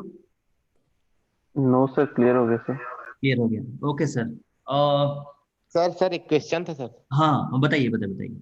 Sir जो ये इको हॉपर होता है और ये एसपी हॉपर होता है, उसमें क्या डिफरेंस है सर? Hello sir. हेलो। हाँ आप सुने ना सर, इको हॉपर और ईएसपी हॉपर के बीच में डिफरेंस पूछा सर इको हॉपर बोलिए ना, इको हॉपर बॉयलर में रहता है ना। सर तो उसमें एस जो कलेक्ट होता है, एस भी उसमें भी तो एस कलेक्ट होता है ना सर? उसमें सिर्फ ग्रेविटी से कलेक्ट होता है ना, और उसमें हम लोग को फाइनल इमिशन जो निकलना है वो आपको पता है ना, एमजी में निकलना है। जी सर। लेकिन वो हम लोग जो इको में जो हॉपर एस कलेक्ट करते हैं, वो सीधे वहां से लिक्विड के थ्रू निकाल देते हैं, वो क्वांटिटी कम रहता है। सर तो जो बॉटम में हॉपर रहता है वो क्या है सर?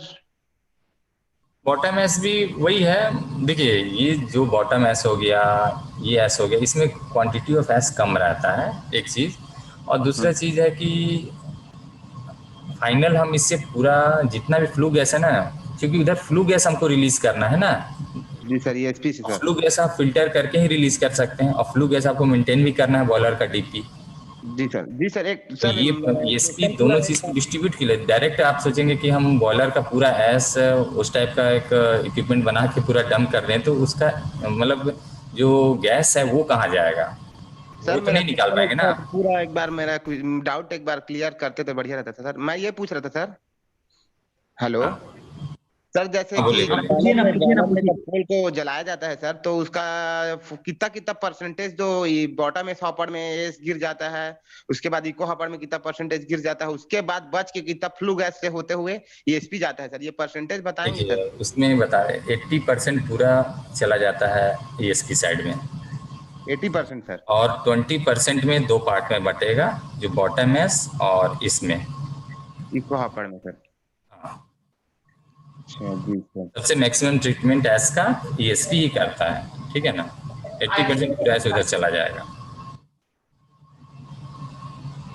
जी सर। सर तो बॉयलर हॉपर में जो एस होता रहता है है ना, वो वो तो एस 20 नीचे पर आ रहना जाता है। है, नहीं तो पूरा मैक्सिमम एस तो फैन के हेल्प से सब उधर ही जाता है ना, कांटेक्ट करते हुए फ्लू गैस के साथ। जी सर जी सर जी सर।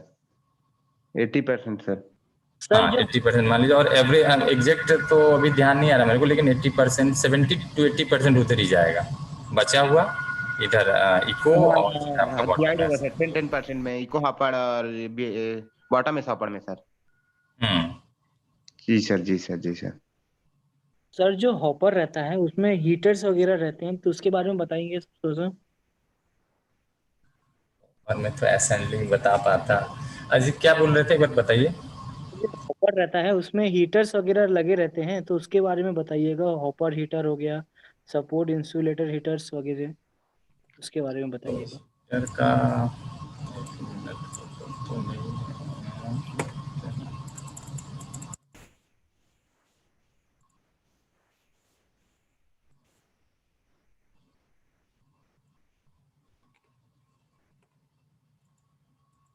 एक तो इसके अंदर में हीटर आता है, ठीक है ना।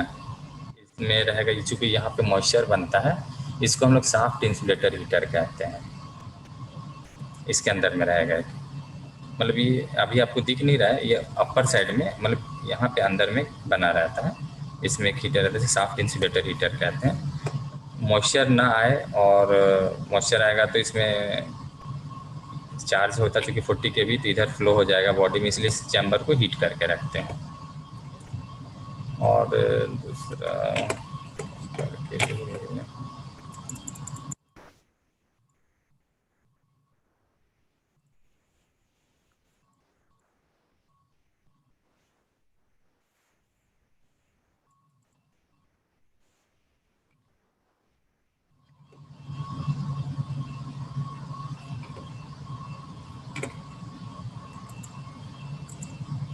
देखिए, एक हीटर इसमें भी है, इसको कहते हैं सपोर्ट इंसुलेटर हीटर, ठीक है ना। यहाँ पे देखिए पतला सा दिख रहा हुआ है, और ये राउंड टाइप का दिया हुआ है, इसको कहते हैं सपोर्ट इंसुलेटर हीटर। ऐसा करके हर एक फील्ड में 4-4 हीटर रहते हैं। ये एक का फोटो है ना। यहाँ पे भी मॉइस्चर ना है, जहाँ भी हमारा फ्लो हो रहा है और हीट रखना है उस जगह पे, बिल्कुल मॉइस्चर ना है, नहीं तो इससे स्पार्किंग फील्ड में चालू हो जाएगा, वहाँ पे हीटर दिया जा रहा है। एक यहाँ पे हो गया, एक आपको सॉफ्ट का दिखा दिए। और हॉपर में जो रहता है उसको बता रहे हैं, 1 मिनट बस, हो गया।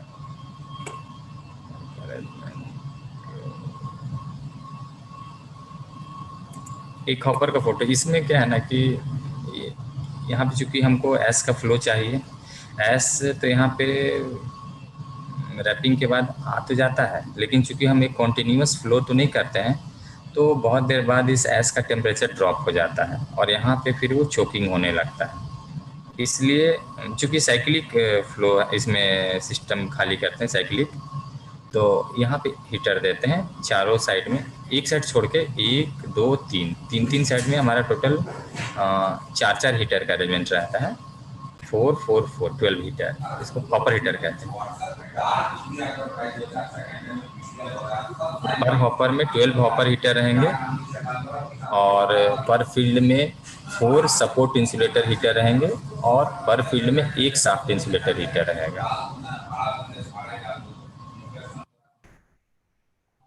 और कुछ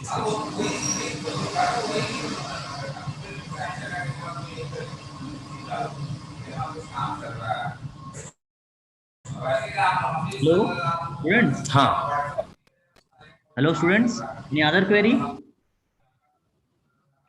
नो सर, हो गया है सर। सर हो गया। हेलो हाँ। सर, एक हाँ सर, और वही। क्वेरी। और हाँ हम चंद्रशेखर बोलो। इसके अलावा कुछ और हम सर ये हॉपर में जितना जो सर, पूछे हैं ना, इस सब का फोटो हम दे सर देते हैं। एसी इसी हॉपर में में है, सर। बहुत सारा फोटो है, बहुत सारा है ना, इरेक्शन का हेलो भी है, हम वो फोटो डाल देते हैं, और वो आपको दे दीजिएगा, उसमें पूरा फोटो। अब जितने लोग पूछे ना, हीटर का अरेंजमेंट दिख जाएगा, हॉपर हीटर, हाँ सपोर्ट हीटर, हाँ और ये उसका एग्जैक्ट कितना % एस कहाँ पे जाता है, एग्जैक्ट मिल जाएगा उसमें, ठीक है ना। हाँ। सर ईएसपी और हॉपर में कुछ होगा सैलो तो आप कैसे मेरे को निकाला भेज जाता दीजिएगा, अगर हम सब एक साथ स्लाइड बना के हम आज ही भेज देंगे आपको 10 बजे तक, ठीक है ना? है?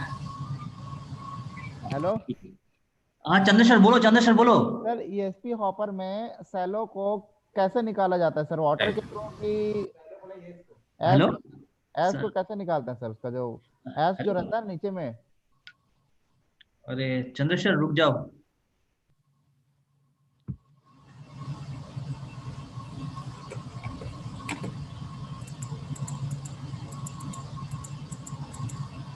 हेलो हाँ बोलो।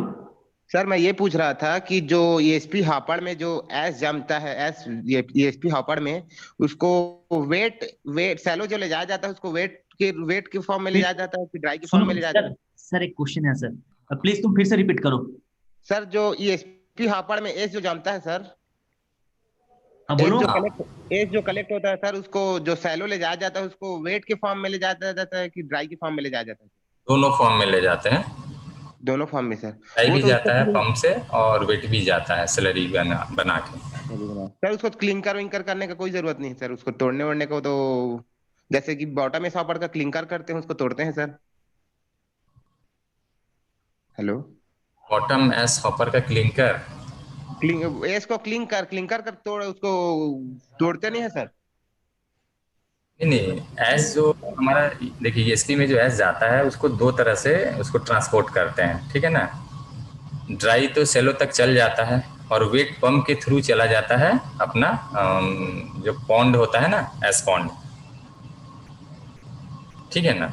और ड्राई जो सेलो में जाता है उसको डंपर के थ्रू ट्रांसपोर्ट करके, चूँकि एक मीडिया रखेंगे तो हम कंप्लीट एस को नहीं कर पाएंगे, तो जो ड्राई एस होता है उसको जो भी हमको माइंस मिला रहता है उस माइंस में डंप करते हैं, या कोई अपने पास ऐसा जगह है वहाँ डंप करेंगे ड्राई, और लिक्विड को अपना जो एस पॉन्ड होता है वहाँ पे पंप के थ्रू यहाँ से जाता है, इसको वहीं स्लरी बना देते हैं। मतलब ऐसा प्रोसेस में स्लरी कॉन्टिन्यूस बनता रहता है और पंप डिस्चार्ज और सक्शन दोनों में लगा रहता है और वहाँ जाके पोर हो जाता है।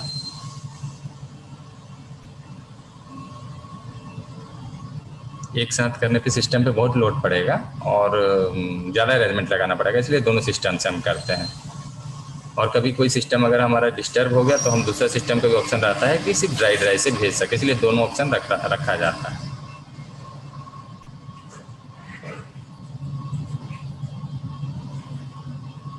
और बताइए कुछ बस। Anything else?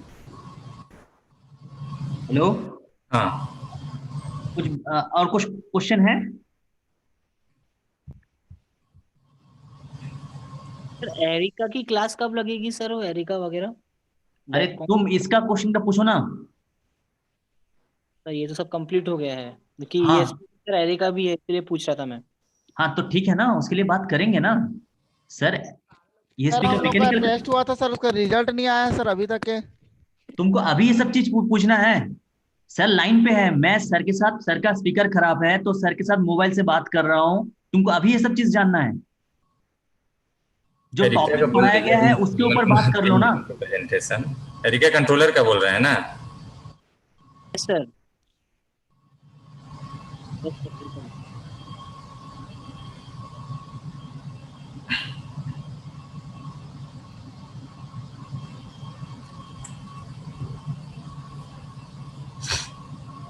Thank you sir, हो गया सर, डाउट क्लियर हो गया सर।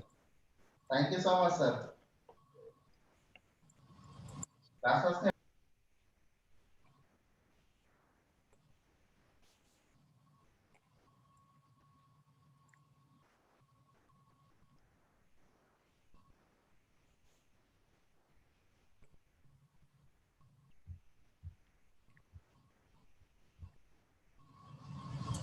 ये देखिए फर्स्ट स्लाइड में जो आपको टेम्परेचर बता रहे थे ना, यहाँ से देखने से पता चल जाएगा कैसे हम लोग ऐसे ड्यू पॉइंट से कम नहीं होने देते। जैसे आपको बताए थे ना 115 से कम होगा तो दिक्कत होगा। 117 हम लोग आउटलेट तक रखे हैं, 122 एक्चुअल है ये, यहाँ जो यहाँ 250 में चलता है फ्लो गैस टेम्परेचर।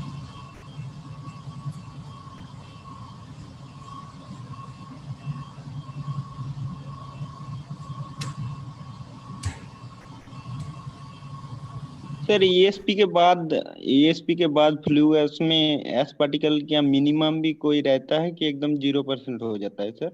नहीं, मिनिमम रहेगा ना, एस पार्टिकल तो रहेगा मिनिमम, उससे तो कोई एसपी नहीं बना है जो एस 100% 100% कर एफिशिएंसी नहीं दे सके। सकते। वैसा बन सकता है, एक धानु प्लांट में है। ये फ्लू गैस यहाँ से निकलने के बाद एक एपीएच की तरह एक रोटेटिंग चीज़ दिया गया है इस आईडी फैन से पीछे में, और उसमें हम लोग उसको मतलब स्प्रे करके, वाटर स्प्रे करके उसका पार्टिकल को एकदम मिनिमम कर देते हैं, एकदम मिनिमम। लेकिन वो मिनिमम करने पर भी थोड़ा रह ही जाता है, लेकिन यहाँ से अच्छा है, मतलब जो भी मिशन ड्राई में होगा वो वेट होने से वो एस और मिनिमाइज हो जाएगा और उसके बाद वो निकलता है। लेकिन उस केस में भी अगर हम टेम्परेचर जो आपको बता रहे हैं ना, अगर टेम्परेचर कम हो जाएगा तो टेम्परेचर कम होने के बाद फिर यहाँ पे पूरे चिमनी के सेल हमारा खराब होगा, फिर वो एसिड पूरे H2SO4 बन जाएगा वाटर के साथ मिलने पर। तो उसको बहुत मिनिमम किया जाता है इस पर, लेकिन कुछ कम हो जाता है इससे भी। लेकिन जीरो तो नहीं हो सकता है, कोई भी एसपी रहे जीरो नहीं कर पाता है आदमी, कुछ ना कुछ उसमें पार्टिकल चल ही जाता है। सर अब आगे ईएसपी चल के के कोई बाद ऐसा एडवांस एसपी आएगा तो अलग बात है, लेकिन अभी तक का तो जो है इमिशन थोड़ा तो रहता ही है, क्योंकि गवर्नमेंट का जो हमारा रूल है बिलो 30 चलना चाहिए या 30 तक चलना चाहिए।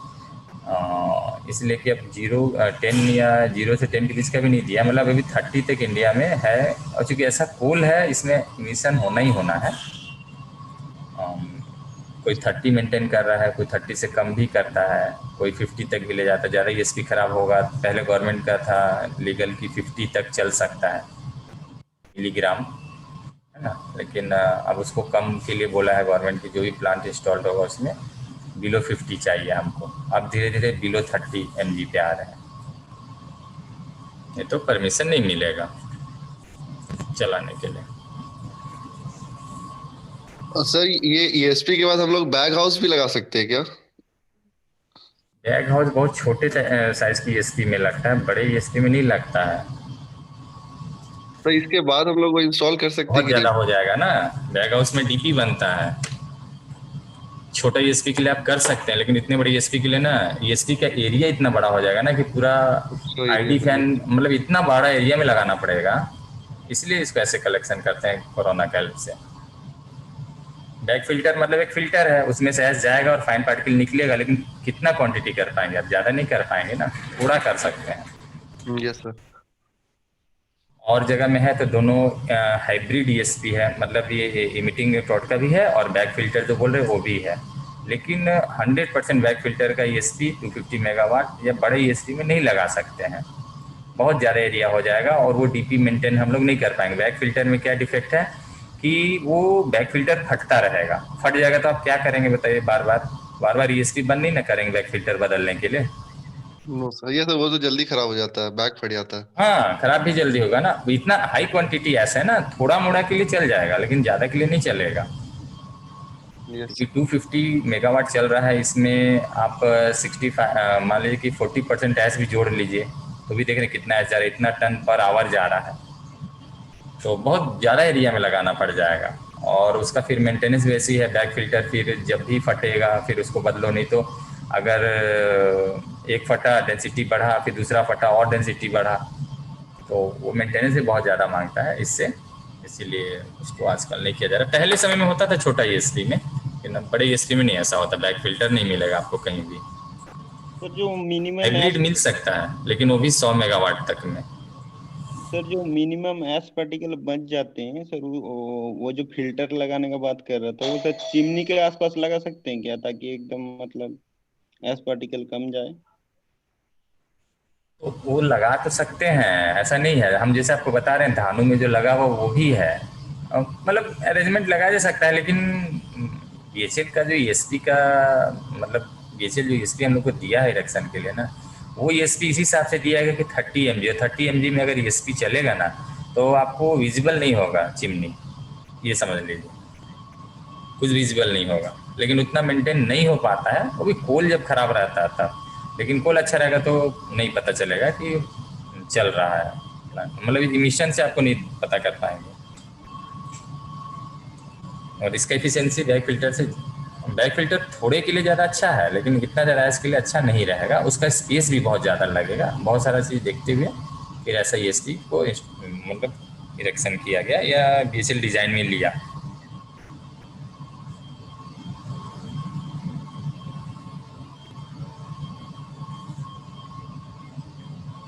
समय के साथ डिज़ाइन भी चेंज करना है, मेंटेनेंस ही खाली करेंगे तो हमारा चलेगा कब, और वो कितना दिन सर्वाइव कर रहा है वो मेंटेनेंस, वो भी देखना है रिलायबल है कि नहीं है। बैक फिल्टर तो यूज़ करते हैं हम लोग यहाँ पे एस हैंडलिंग, लेकिन हमेशा एक न एक परमिट में रहता है और चेंज होते रहता है, फटते रहता है, चेंज होते रहता है। उतना जल्दी हम लोग ESP जैसे इक्विपमेंट को बंद करेंगे तो लोड डाउन करना पड़ेगा, इसलिए वो चीज़ नहीं किया गया है। और लास्ट में कर सकते हैं वैसा जो आप बोल रहे हैं बैक फिल्टर का आखिरी फील्ड के बाद, लेकिन उतना ज़रूरत नहीं पड़ता है। अगर ESP हमारा अच्छा से मेंटेनेंस हो रहा है तो वो 30 mg आ जाएगा ना, तो आपको इमिशन दिखेगा ही नहीं, बिल्कुल पता ही नहीं चलेगा। NTPC वगैरह का अलग है, इमिशन दिखता है, इसलिए वो लोग अमोनिया डोजिंग भी करते हैं, तब जाके चलता है। Hello sir. और ये बैक फिल्टर के लिए आपको बड़ा अरेंजमेंट करना पड़ेगा, ESP जो साइज़ का है उसका 2.5 गुना भी ना बनाना पड़ जाए, उतना एरिया फिर उसी को ले लेंगे तो फिर बॉयलर हम किस एरिया में इंस्टॉल करेंगे। फिर बैक फिल्टर नहीं आप लगाते, पहले लगता था छोटे प्लांट में ESP में। उसके बाद हाइब्रिड आया, फिर हाइब्रिड में भी देखा गया कि हमारा दिक्कत आ रहा है, तो फिर डायरेक्ट फिर ड्राई ESP अपना लिया गया, जिसमें कलेक्टिंग और इमिटिंग के हेल्प से कलेक्शन किया गया या किया जा रहा है अभी। Hello sir. हाँ सर ये फ्लू गैस पाथ को थोड़ा और एक्सप्लेन कर दीजिए और थोड़ा फुल स्क्रीन कर दीजिए तो अच्छे से दिखेगा फ्लू गैस पाथ।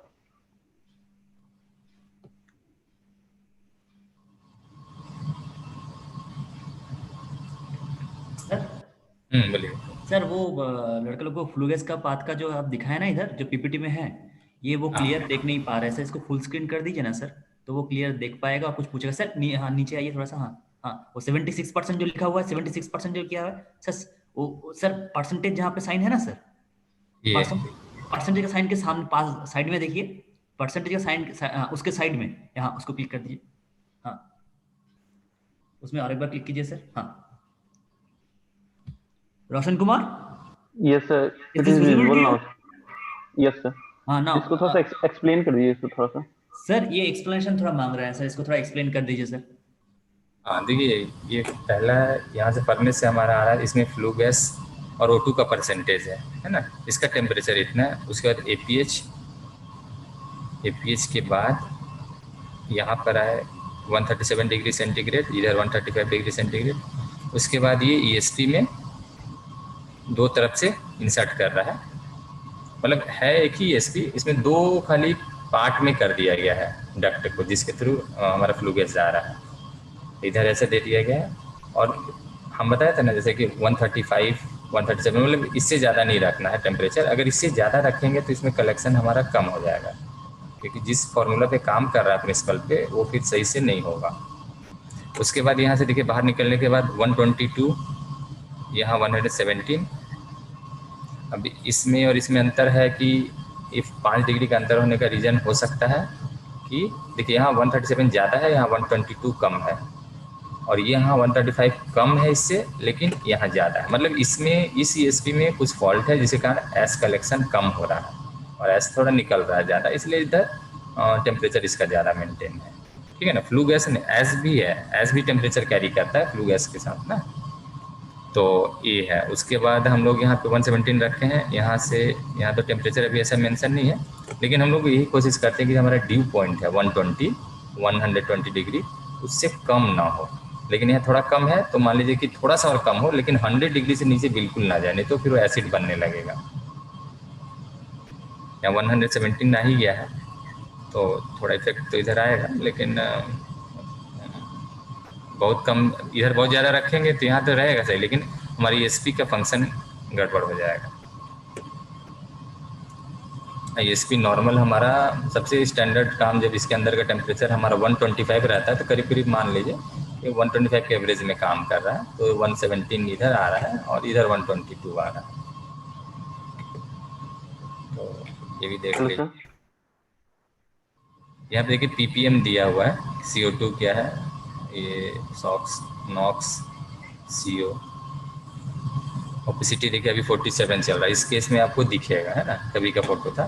जब 30 चलेगा तो बिल्कुल ही नहीं पता चलेगा। मिलीग्राम न्यूटन मीटर क्यूब है, NM क्यूब, सॉरी न्यूटन में NM क्यूब। Hello sir.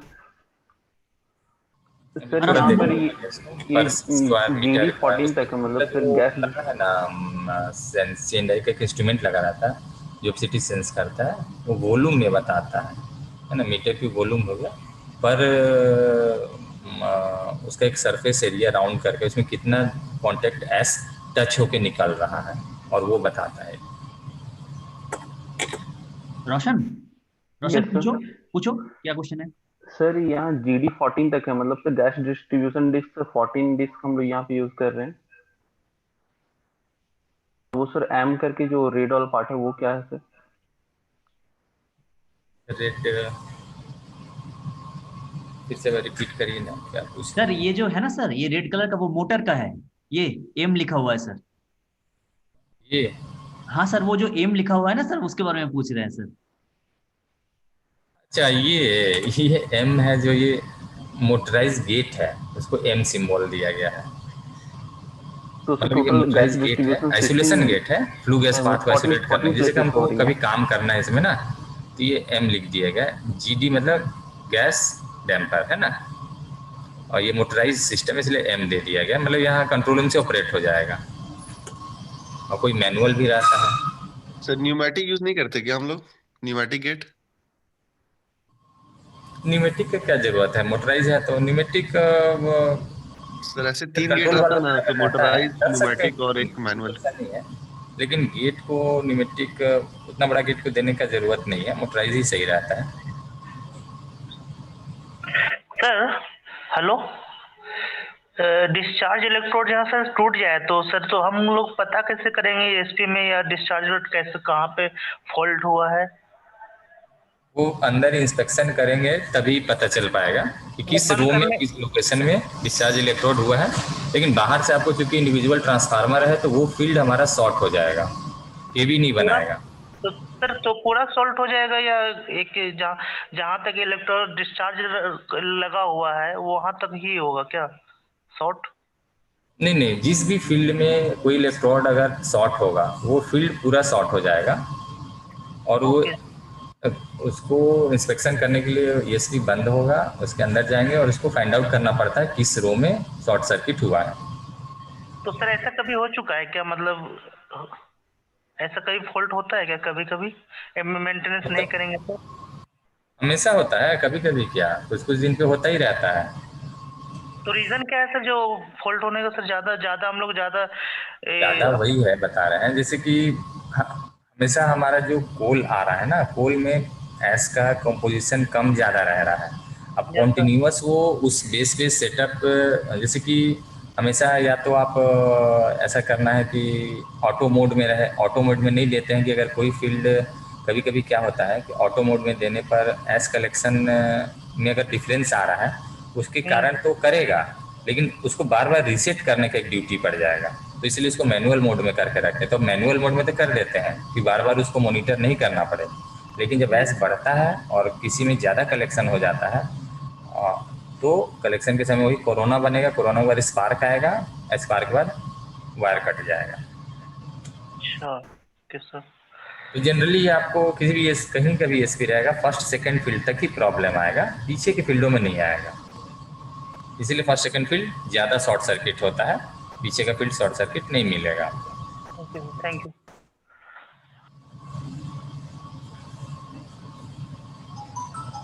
सब कारण है, इसलिए इसको हम लोग रिमोट मोड में रख देंगे तो नहीं होगा, लेकिन उसको फिर एक रीसेट बार बार करते रहना पड़ेगा, क्योंकि हमेशा कोल में एस का कंपोजिशन डिफरेंट होते रहता है हमेशा। तो अब उसको कॉन्टिन्यूअस कितना मॉनिटर आदमी कर पाएगा, इसलिए ऐसा किया जाता है।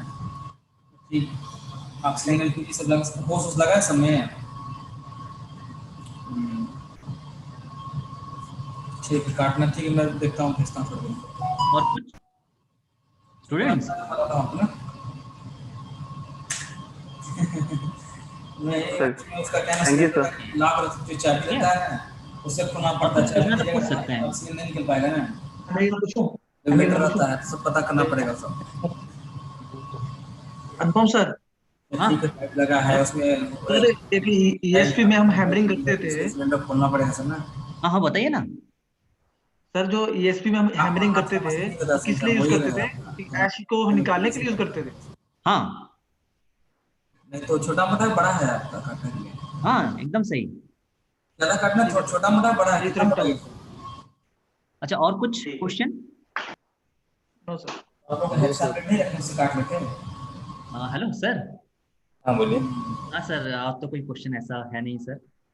ठीक है ना, हम और आपको स्लाइड दे देंगे, जैसे जितना भी लोग क्वेश्चन किए हैं ना बैक हाँ फिल्टर सर। का, बैक फिल्टर क्यों नहीं लगाते हैं, और वो जितना पूछे हैं ना आपको सब है रिमाइंड, तो हम उसको बना देते हैं ना। हाँ सर, और हम लोग तो विजिट भी करेंगे सर, तो साइज हो जाएगा।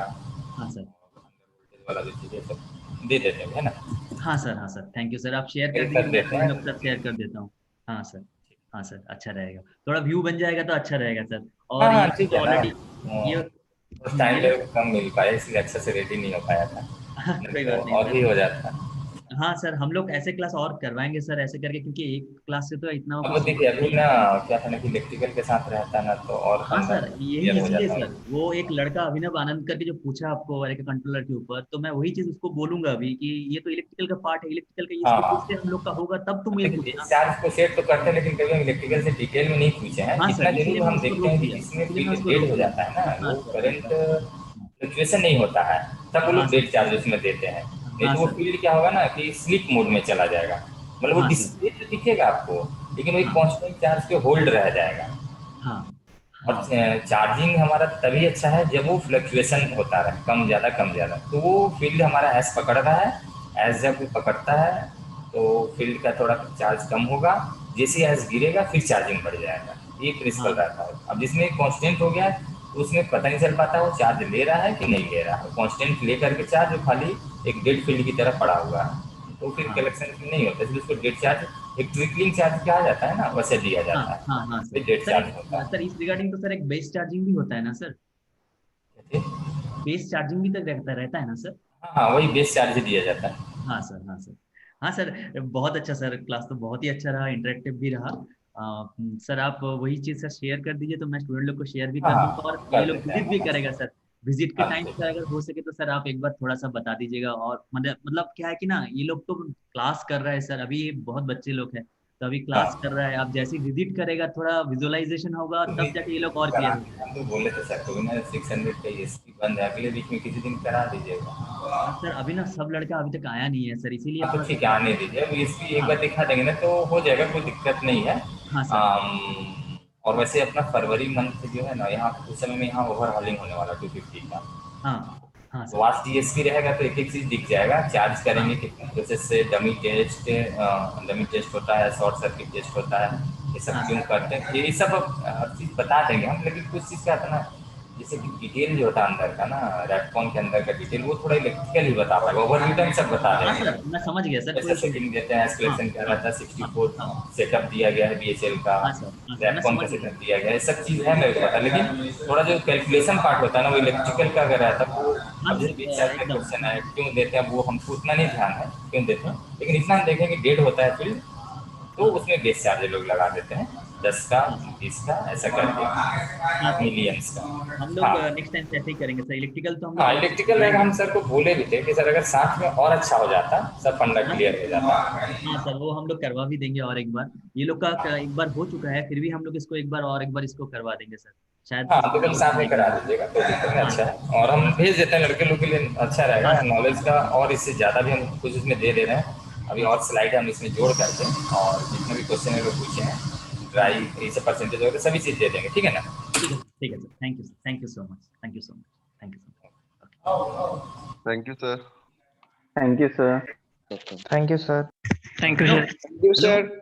Hello thank you sir. Hello hello sir yes sir.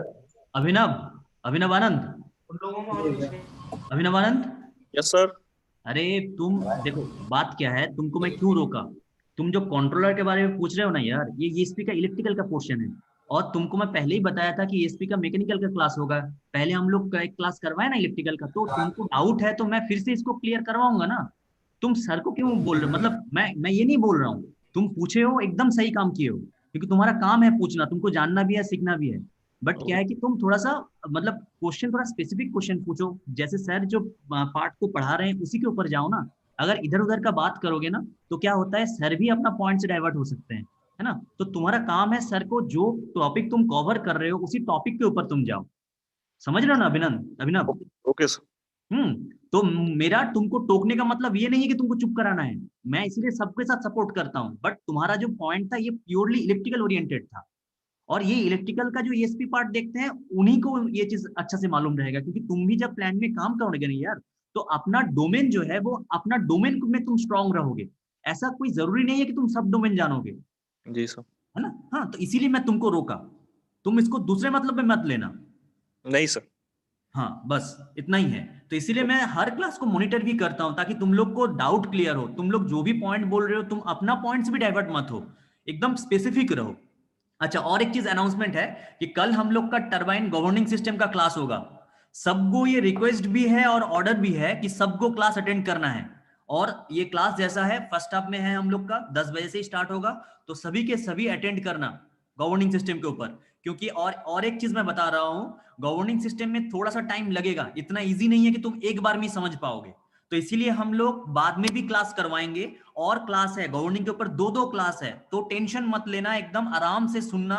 जैसे आज मंडल सर कवर किए ना टॉपिक अपना टरबाइन के ऊपर, बेसिक तो थोड़ा वो तुम लोग समझ चुके हो अभी, शायद मंडल सर का क्लास बहुत अच्छा भी लगा होगा क्योंकि मैं भी था उसमें। तो अभी गवर्निंग सिस्टम का पार्ट जो आएगा इसमें हो सकता है कि एक क्लास में तुमको जितना भी कलर कोडिंग है, कौन सा ऑयल कलाइन कहाँ पे जा रहा है, ये थोड़ा सा कंफ्यूज हो जाओ। बट टेंशन मत लेना, हम लोग ऑलरेडी इसके ऊपर 2 क्लास सेट करके रखे हैं, तो एकदम निश्चिंत होके कल का क्लास सभी के सभी अटेंड करोगे। और ऐसे ही इंटरेक्टिव सेशन बनाओगे कि क्वेश्चन पूछना है 1 by 1 करके, तुम लोग क्वेश्चन पूछोगे, जो भी डाउट है उसके ऊपर सर डिस्कस करेंगे, कोई इशू नहीं है, ठीक है ना। ठीक है सर। हाँ यस सर। ओके, चलिए तो थैंक यू। और जैसे ही ऑफलाइन क्लास कब से होगी? हाँ हाँ हाँ बताओ ना, मैं सुन नहीं पाया। अच्छा, कोई बात नहीं, तो चलिए कोई बात नहीं, तो हम लोग कल मिलते हैं 10 बजे से, है ना, टरबाइन गवर्निंग सिस्टम के ऊपर। Okay, thank you sir. Thank you so much.